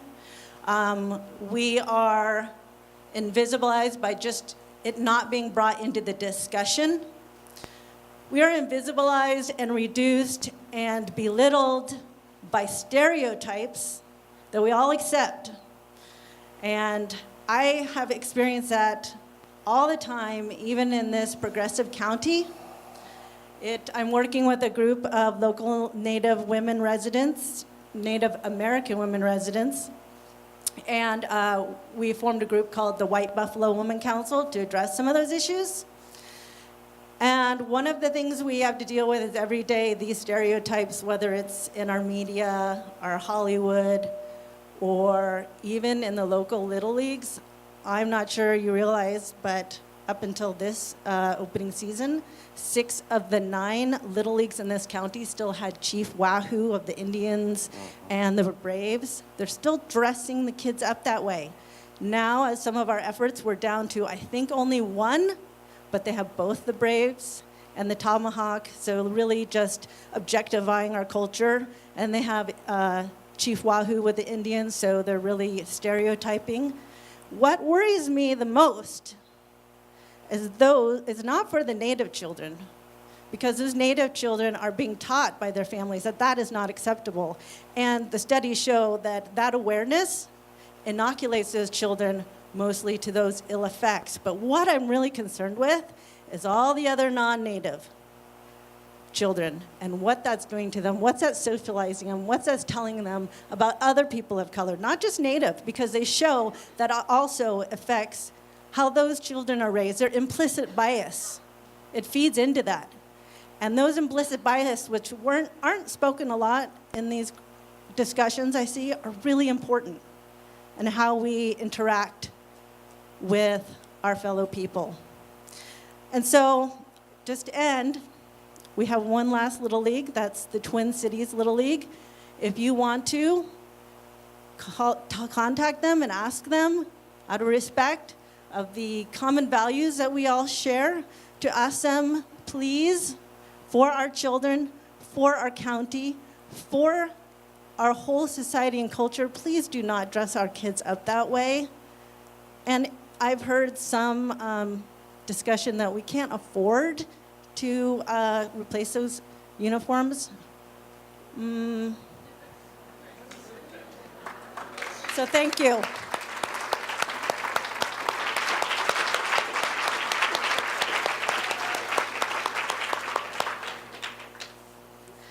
My name is Bonnie Marmer, and I spent over 30 years in the criminal justice system working on behalf of criminal defendants, almost 3 decades here in the Marin County Public Defender's Office. And so one of my issues was how I could deal as an individual with watching the inequities for decades. I represented children in 1989 that were truant. And then I watched them grow up. And I saw how they became entrenched in the criminal justice system. I saw families who loved those kids and struggled to advocate for them and hadn't the resources to get them in places that could provide them the supports that they need. They came from areas that had poverty. They had issues of substance abuse, mental health. And for all of the challenges, on top of that, some of my clients were developmentally disabled, had severe learning disabilities. They had every problem you can imagine. The jail was disproportionately populated by people of color. It was striking with every visit to clients at the jail. The statistics that I'm seeing today, they hurt me deep inside.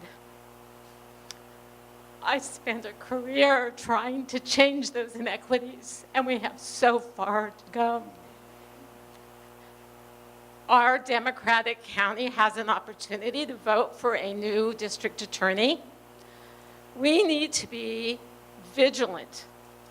We need to hold the candidates to a very high standard. I see we have candidates here today. The future in this county on this issue that is of the utmost importance lies in their hands. They work with the sheriff, whoever that sheriff is.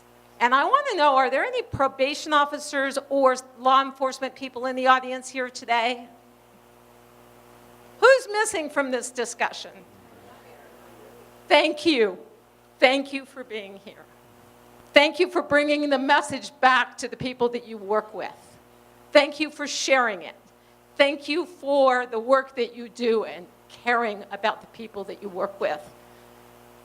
It's just like having the teachers in the classroom of color, the people who understand, the people who work with our kids from day one. People in the criminal justice system are essential for change. And I thank you all for bringing this issue so strongly into focus. And I encourage everybody to really work hard on this issue. Thank you.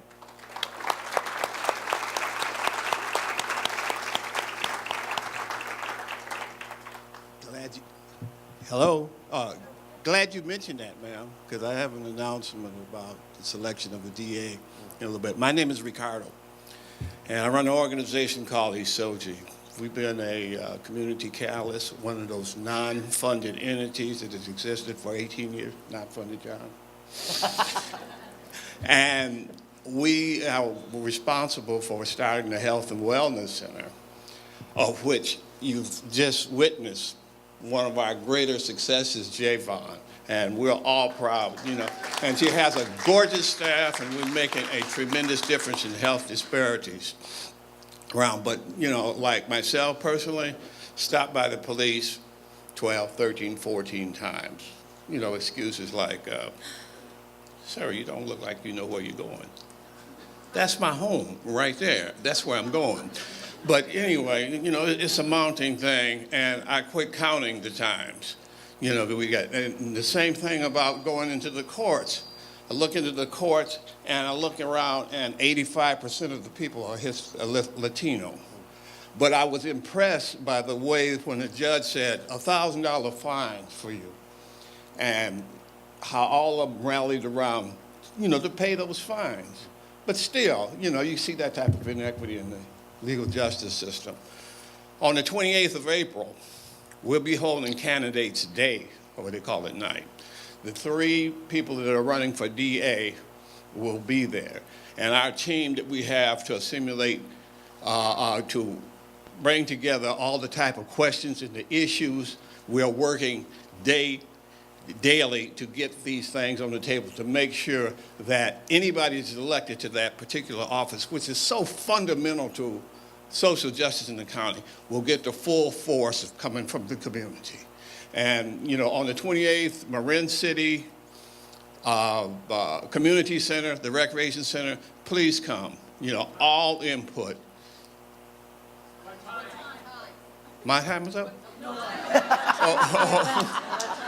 No, they usually tell me that, but I get you. It's at noon. It's at noon to 2. Thank you, Chantel. Bye.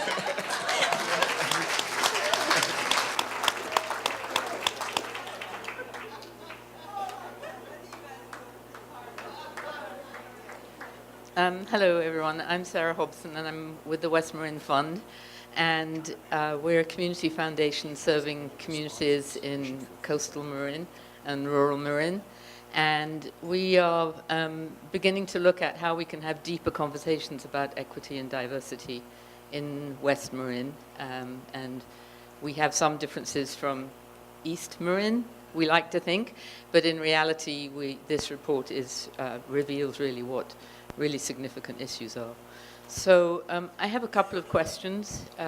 One is for the sake of transparency and for the fund's information. It would be really helpful to know what the study cost and where the funding came from. And then the second thing is, you talked about the follow-on conversations and going deeper and like what's next, and you talked about studies in urban areas. So I'm wondering how you're planning to do those, and we again face this, as many people have pointed out here, that we're seen as marginal because we're small in number, and often there's not a huge amount of interest in rural communities, and yet the realities of rural life is that there's frequently intense discrimination and marginalization, and the realities of agricultural workers, and in West Marin, many of the people who work there have to commute in, so there are complex issues. And we would like to really delve into those. And I do find the work that you've done incredibly inspiring, very, very helpful, and I'd like to bring some of that back to our community to say these are the ways that you can look at this. Sure. But again, because we're small, how do we do that? Right. Thank you. So very quickly, the project overall, we raised about $1.2 million for the project. The actual research itself took about a third of that. The rest was the work that we'll be doing moving forward. The California Endowment, the California Wellness Foundation, the Sierra Health Foundation, and Rosenberg Foundation were the key 4 funders, just to be, again, for your transparency question. And we intend to dig in by policy areas or by communities in terms of the next steps. And so, for example, we released a study on healthcare access. And the question really facing a lot of low-income communities of color would be access to community health centers, and how counties have reacted to the implementation of ACA, and whether or not they've improved and bolstered community health centers or not. So we'll be digging in by issues. The other question that we had been asked by the indigenous activists is whether or not to dig in by community as well. And so that's sort of how we'll be doing some of these cuts, but we're still up in the air about our research agenda moving forward. Thank you. Thank you. Hello, buenos días. I never know how to speak. Sometimes when you speak, work with entities, you gotta have a different persona than your community, your actual person. In terms of equity, I really appreciate what Race Count staff has done. I feel that Marin County would represent equity if the study would have been done locally by people of color. That would show a lot, right? And I, thank our leadership, Jonathan and Omar, for all the work they've done in the community. A lot of times I feel that, working in the nonprofit sector, one time I went to a conference that the Marin Community Foundation had held in the community in this hotel about development of leadership. This is many, many years back. Omawali was one of the presenters, and there were other people there. And so I learned that the nonprofits had been established by a corporation that wanted to kill the movement of people. So a lot of times foundations are not necessarily to support the evolvement of a revolution or making a difference in communities. I've been working in the nonprofit sector for over 32 years. And I've seen, that funding comes just a little bit and then it disappears. You're just gearing up towards a program and it disappears. So I think I gotta say that I'm talking as Olivia Beltran, because I don't want to compromise any of the entities that I work with or anything, right? A disclaimer. But I don't think that it's only in the foundations. I think it's, we go into the system. Omar was talking about talking to the kids and identifying the system. But in Marin County, as government is everybody. Right now, the city of San Rafael, I gotta say publicly that I'm very grateful to the Hawaii lawyer that filed the lawsuit. Because in Marin County, we don't step on each other's toes. Why? Because we depend on each other, on the funding. And the only reason why I'm outspoken today is because I'm 49 years old, and I've been asking my ancestors, who do I represent? How do I go about things? Who am I? And the question constantly is why? Why does this institutional governments are imposing so much oppression on communities of color to create a border, invest all those billions, millions of dollars in a border? Instead of working within our communities, providing jobs, housing, education, elder care, all the child care, all the things.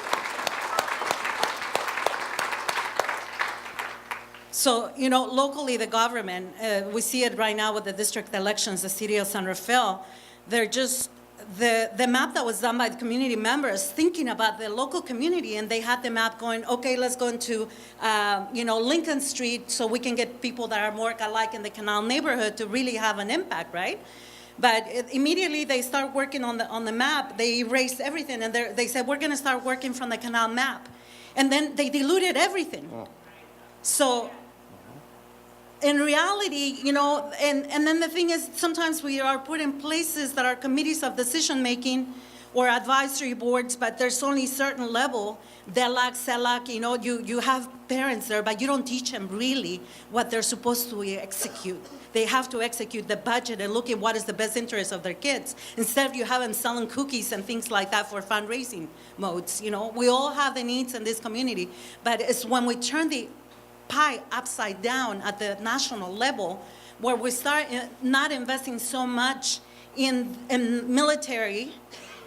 Gun control is one thing, but it's just tickling the toe of a giant, right? Because you have then the chemical weapons, you have so much stuff that kills people across. And here we don't feel the bombs falling, but we hear the news every day of our country contributing so much in killing. And we are investing in the stock market. Probably my retirement 401k is investing in those wars. So my heart tells me this room is full of wonderful people. All of us are doing a lot of work, but a lot of times it's like running in that wheel like a hamster. So in reality, for me, it's like asking the higher spirit always to guide us, and I connect with my native roots that no one wants me to acknowledge, not even my own family.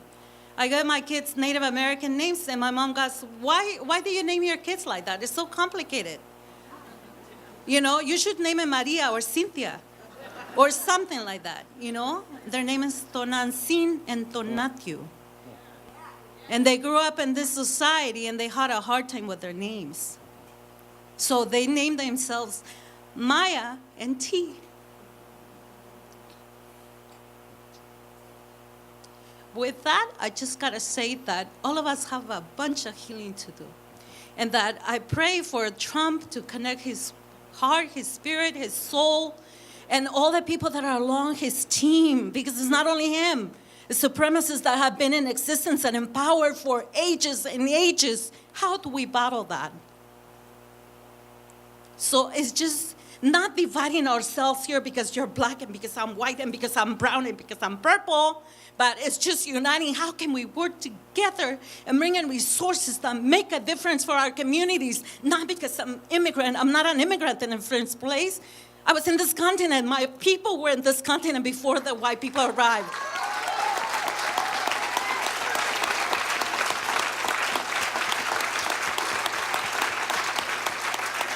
How do we make a difference together? I'm going to sing you a song in Nahuatl. That's Mexica. That's the language of the Aztecs.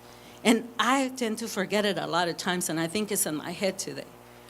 I learned it when I was at boarding school. I was 11 years old in Mexico.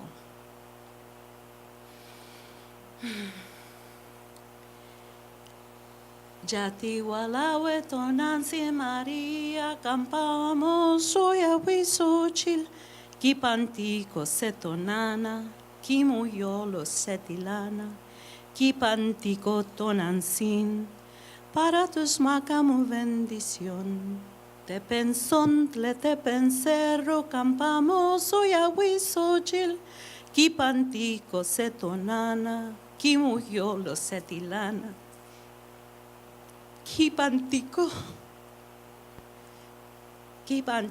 tonansin para tus macamo bendición. Thank you.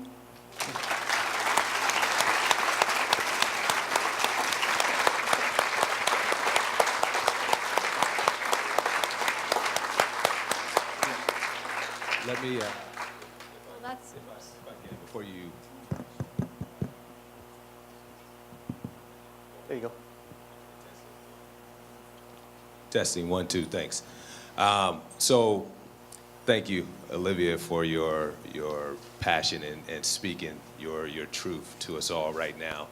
I think it's important during these times that as we hear personal accounts that we recognize the importance and the hurt, the healing that needs to take place, and we all kind of have to do it together. So just before we move on, because I think that was something really special just happened there. Grab your neighbor's hand and just squeeze it a bit. Like feel the connection, feel the discomfort that we'll feel when we're all connected. But just feel that and remind yourselves, and let's remind each other that we're in this thing together. We're here, we gotta build something, we gotta design something that didn't break last night. We're not gonna fix it tomorrow. But there is a sense of urgency, and we have to all be together if we're going to actually fix this thing. So let's hold each other up as we are all having this fight.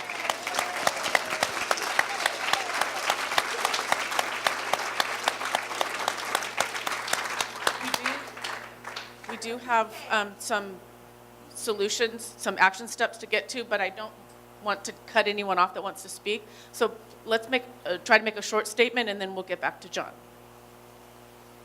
So that's a tough one to follow. My name's Lisa Bennett, and I'm an activist here in Marin County.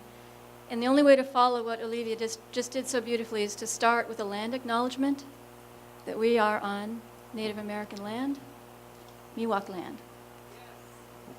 Then I'd like to say, I just have to follow what Olivia did just with a personal comment that as a white person, to me that means I never have to think about my race in my daily existence.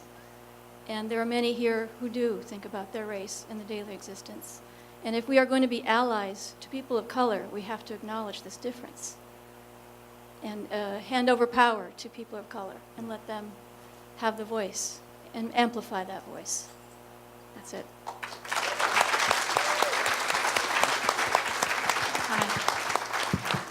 Hi, can you hear me? Yeah, I can hear me. My name's Melanie Nathan, and I'm the Executive Director of the African Human Rights Coalition. We work with LGBT asylum seekers and refugees from all the African countries where persecution is extreme. I immigrated to the United States in 1985 during the apartheid era from South Africa, where I practiced law. And I came to Marin in 1995, and I looked around me and I thought to myself, good God, I'm in South Africa. That's how it felt. It felt like everybody was separate and divided. And in fact, South Africa felt a little better because within the realm of the awfulness of the apartheid system, we were much more mixing as black and white people, even though we were doing it kind of often against the law. 20-some years later, here in Marin County, having raised a couple of daughters here, I look around and I don't feel like anything has truly changed. And so I want to mention two things. First of all, I want to look the elephant in the eye in this big room. The elephant in the eye are my neighbors in San Anselmo. I want to use the F word. They vote one way and they live another way. The hypocrisy in this county stinks. So when we look at all, and I say this acknowledging my white privilege, when we look at all the data in front of us, I just don't see any hope when I hear, and I wrote this down as you said it because it really struck me. Hang on a second. And I want this to come out right.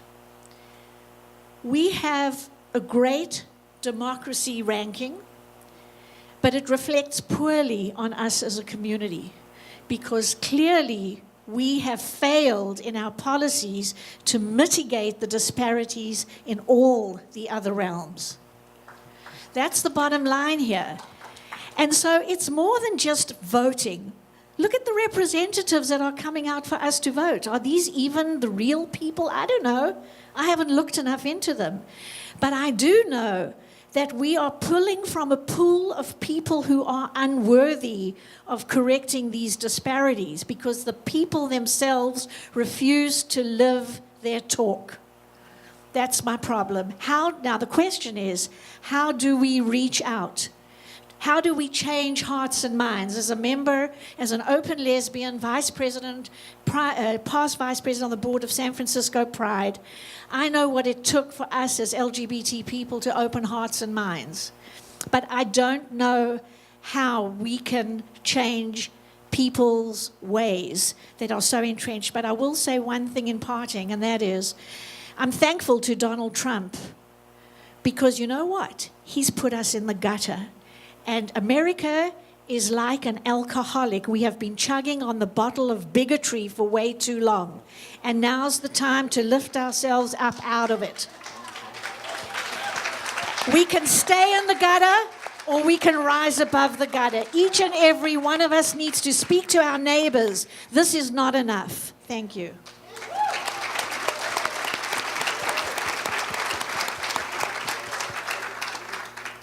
Good morning. I'm Kerry Pearson. I'm a free agent at the moment.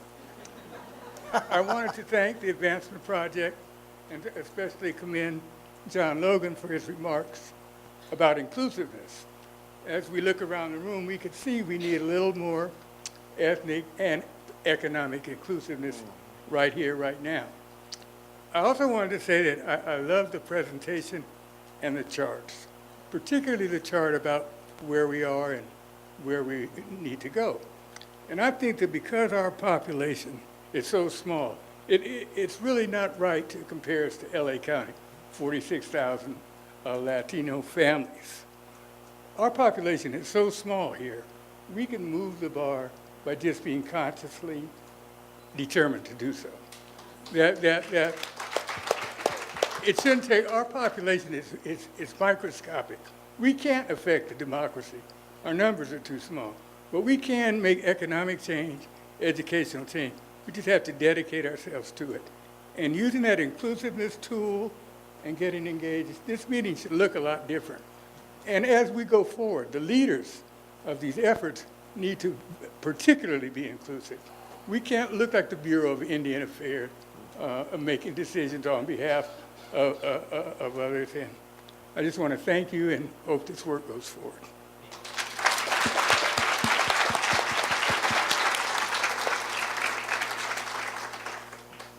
Hi, my name is Barbara. Is this on?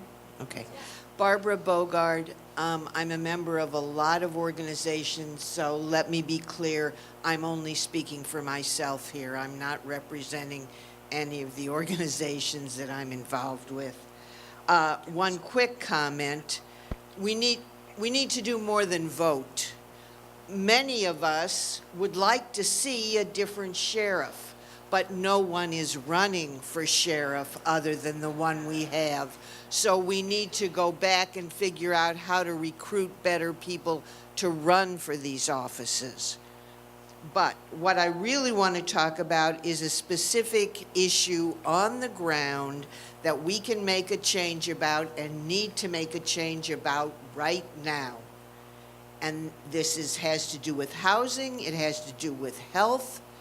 It's the rat infestation in Golden Gate Village.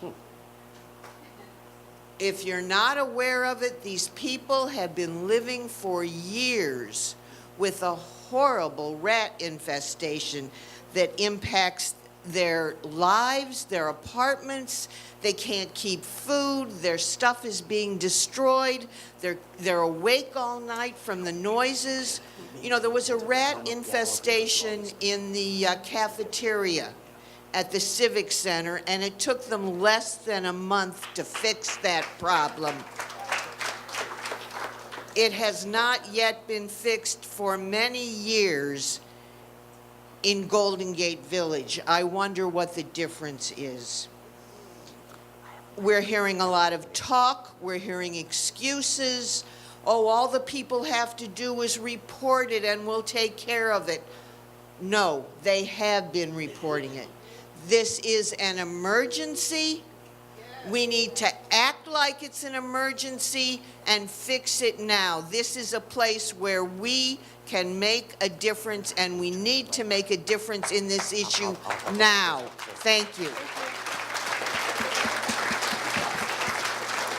If I might, so I was asked to prepare some additional closing comments. What I'd like to, and this is exactly the kind of conversation that we need to be having and that this research project was really hoping to initiate. But I don't know if we'll be able to have time to go through all the speakers. What I would want to say is that if we wouldn't mind, part of the, if you read our report that's online, part of the key principle is to actually get those most impacted by these disparities to be centered in the conversation. And so we have some folks in line that are the young folks that actually are impacted. So if we could, if you don't mind us forwarding some of their voices at this particular moment, but then I think we probably have maybe room for like one or two more comments, if we wouldn't mind forwarding the youth. 30 seconds. 30 Okay, seconds. all right. I'm Terry DiMartini. I'm the director of the Ethel Sarderman Institute for Early Childhood Education at the College of Marin. And all the research has shown that participation for children and families in quality early childhood programs has an incredible impact on, among many other things, their involvement with the justice system as they get older. So I'd like to see, as part of your data collection, the populations of children and families who are involved in quality early childhood programs and those who are not, so that we can look at putting resources toward those families that need that service. Thank you. Okay. These young folks are welcome to come up before me. Yes, thank you so much. Do you guys want to come up with your comments? Please. Thank you so much. I'm sorry. My name is Josh, and I just had a question for the gentleman who had the petition about the funding. Is that petition going to go towards systems that, I mean, the education system that we failed to succeed in? Because our school is a school for kids who were taught in a school system that was pretty much a lie. And I just wanted, like, I don't really know really where to go, but I just don't understand how $10 billion a year is going to make that better. Are you gonna support schools like ours, or are you going to continue to miseducate us and stuff like that? That's all.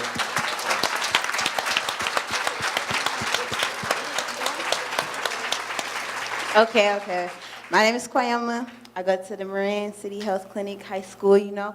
And I just had a comment because I see like a lot of people are like, how are we going to make a change, you know?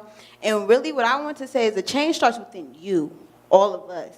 You know, we can't depend on other people to make a change for our community and do stuff for us if we're not trying to do it ourselves. So we got to make a change for ourselves. And yeah, I go to that school over there.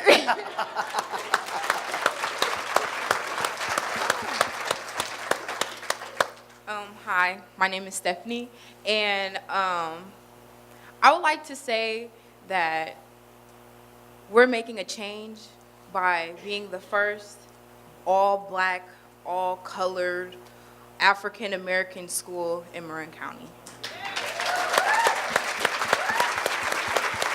I think folks would agree that that may be a good way to end this particular section of the agenda, I think we're actually have a few minutes left in the whole event. 30 seconds. She did walk up with crutches, so if we can give her 30 seconds and then we'll move on. Thank you, John. Yes. I'll be real brief. Who's got some work to do in their organization? Who's got some work to do in your own heart? Okay, my healing that I need to do is a little more visible than it usually is. I'm from the YWCA of San Francisco and Marin, and that's what we're here to do, is to help with that work in your own organization that you know needs to happen and that you're ready for.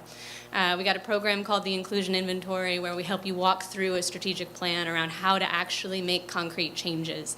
And some of what Omar is talking about that's happening at Canal Alliance, we're helping organizations do a similar process to figure out what's going on, where are you missing when you have an equity mission and you're not doing it yet, when your board is still all white wealthy folks.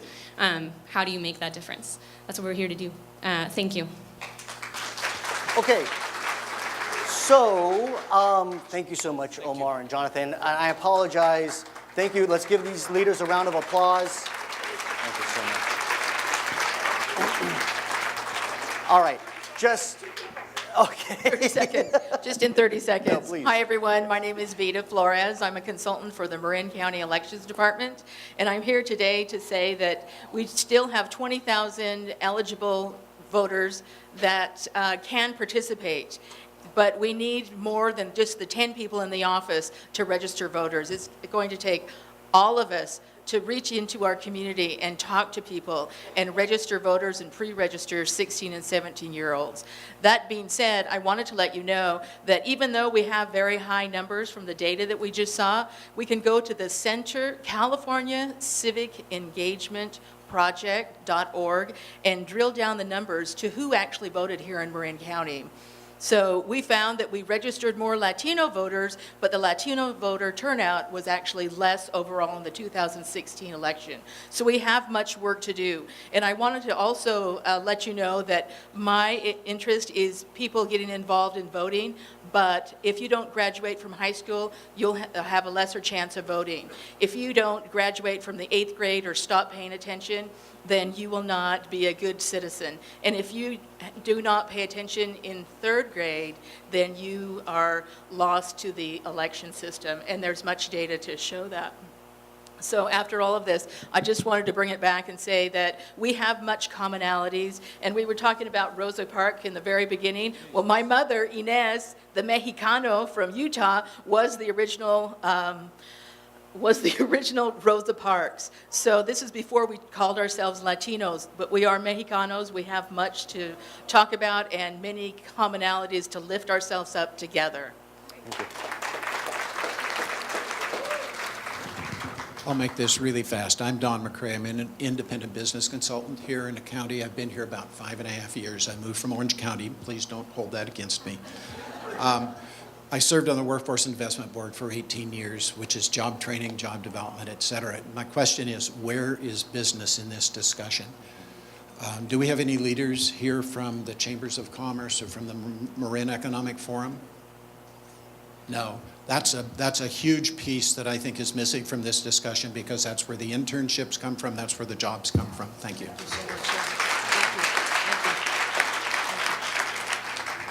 I'm going to try and keep it real brief. My name is Debbie Wiggins, and I work in family partnership in the juvenile justice system as well as in your communities. I am so thrilled to be here today, especially seeing these young people give you their heart. I work on the ground level with families, and what I can say is that everyone has to put a little bit of skin in the game. We have to have a thicker skin. When people are expressing themselves and they're showing you their humanity, it is not you that they're after. Let's keep it in mind that people have to tell their truth. It's their truth. You don't have to own it, but you do have to hear it. And if you really want to be invested, listen. Just listen.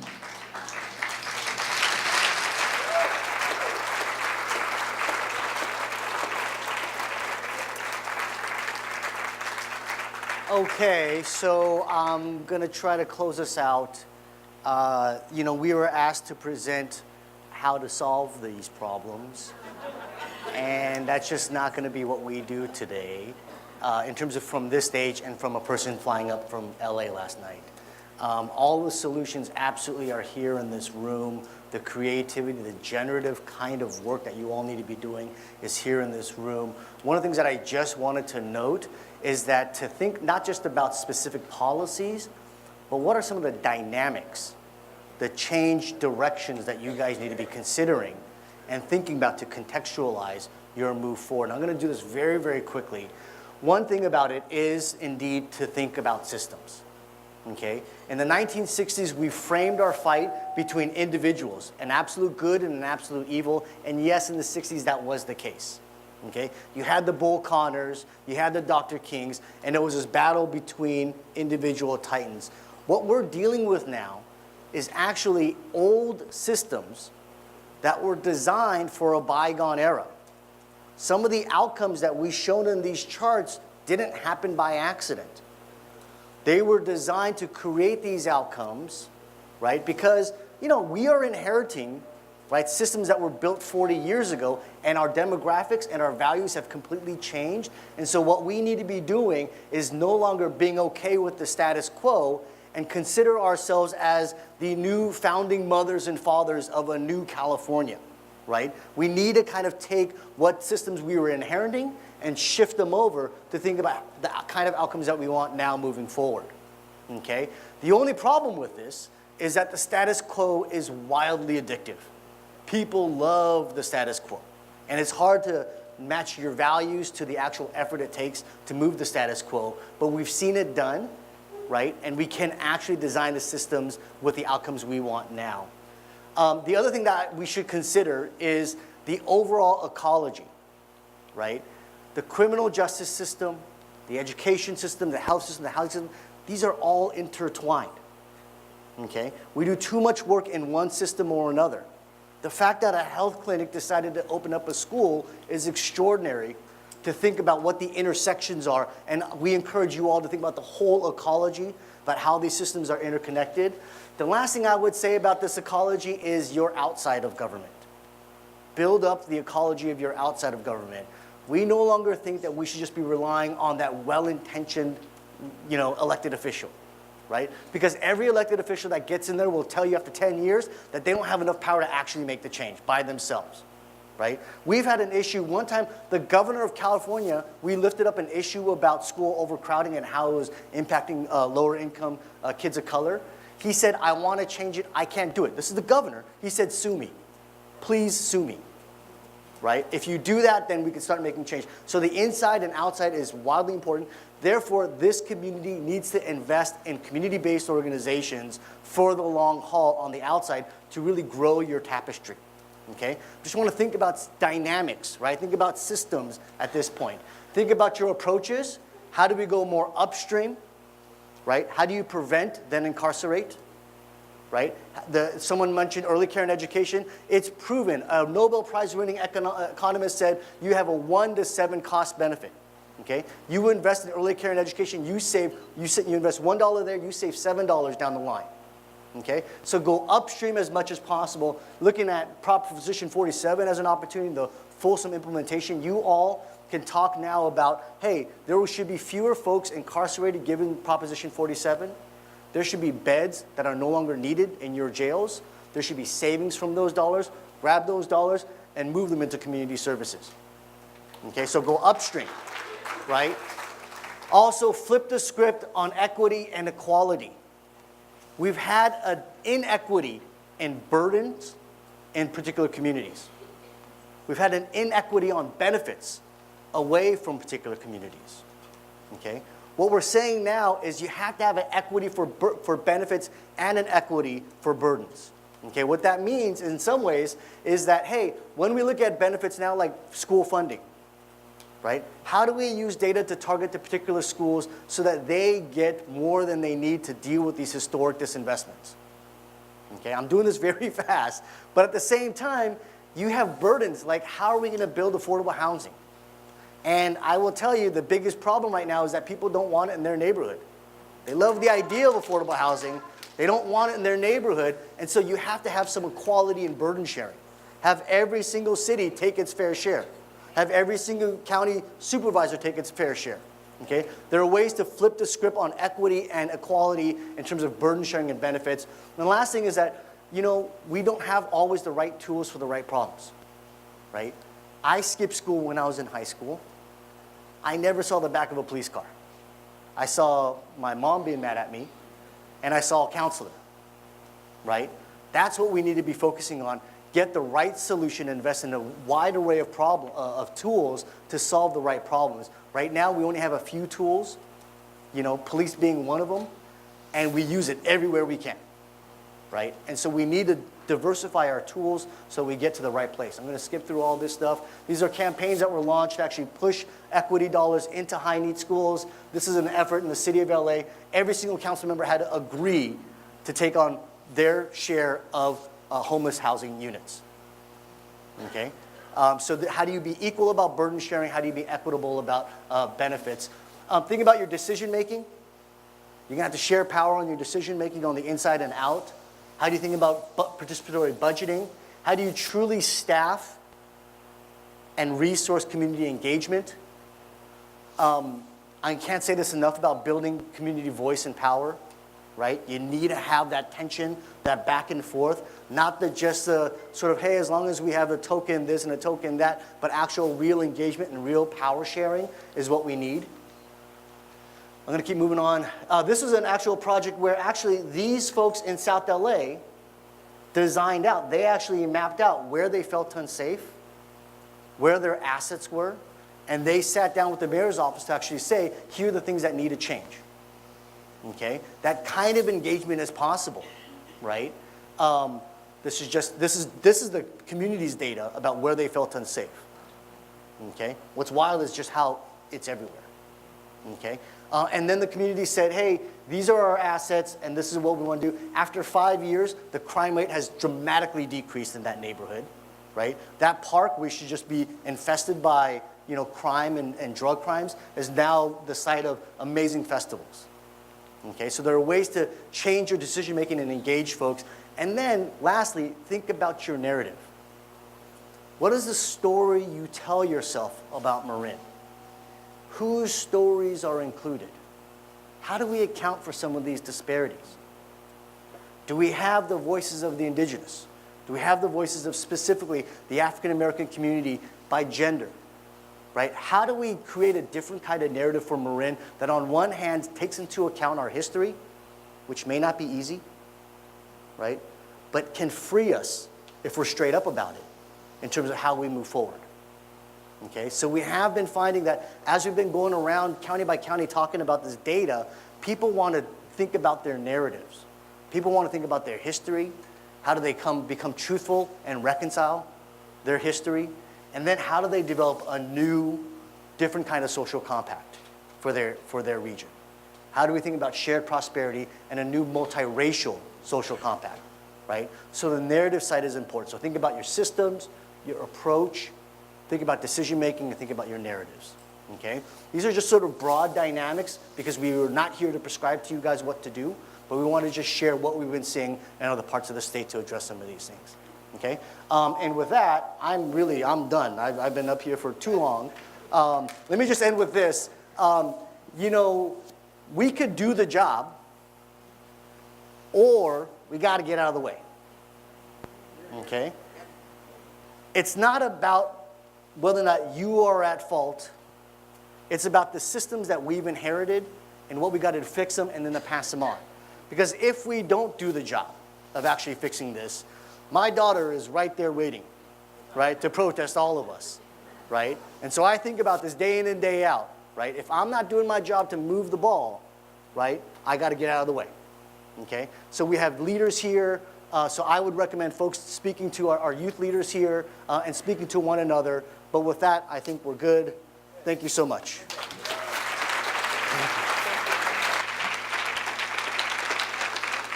Thanks, everyone, for your patience. Thanks for coming today and for sharing. I especially want to thank my executive director, Amy Reich, who wasn't able to be here today because she's caring for her elderly mother. I really appreciate her investment in this monthly forum and her encouragement. And I'm so proud of all of you for being here, and let's continue the conversation. Thank you.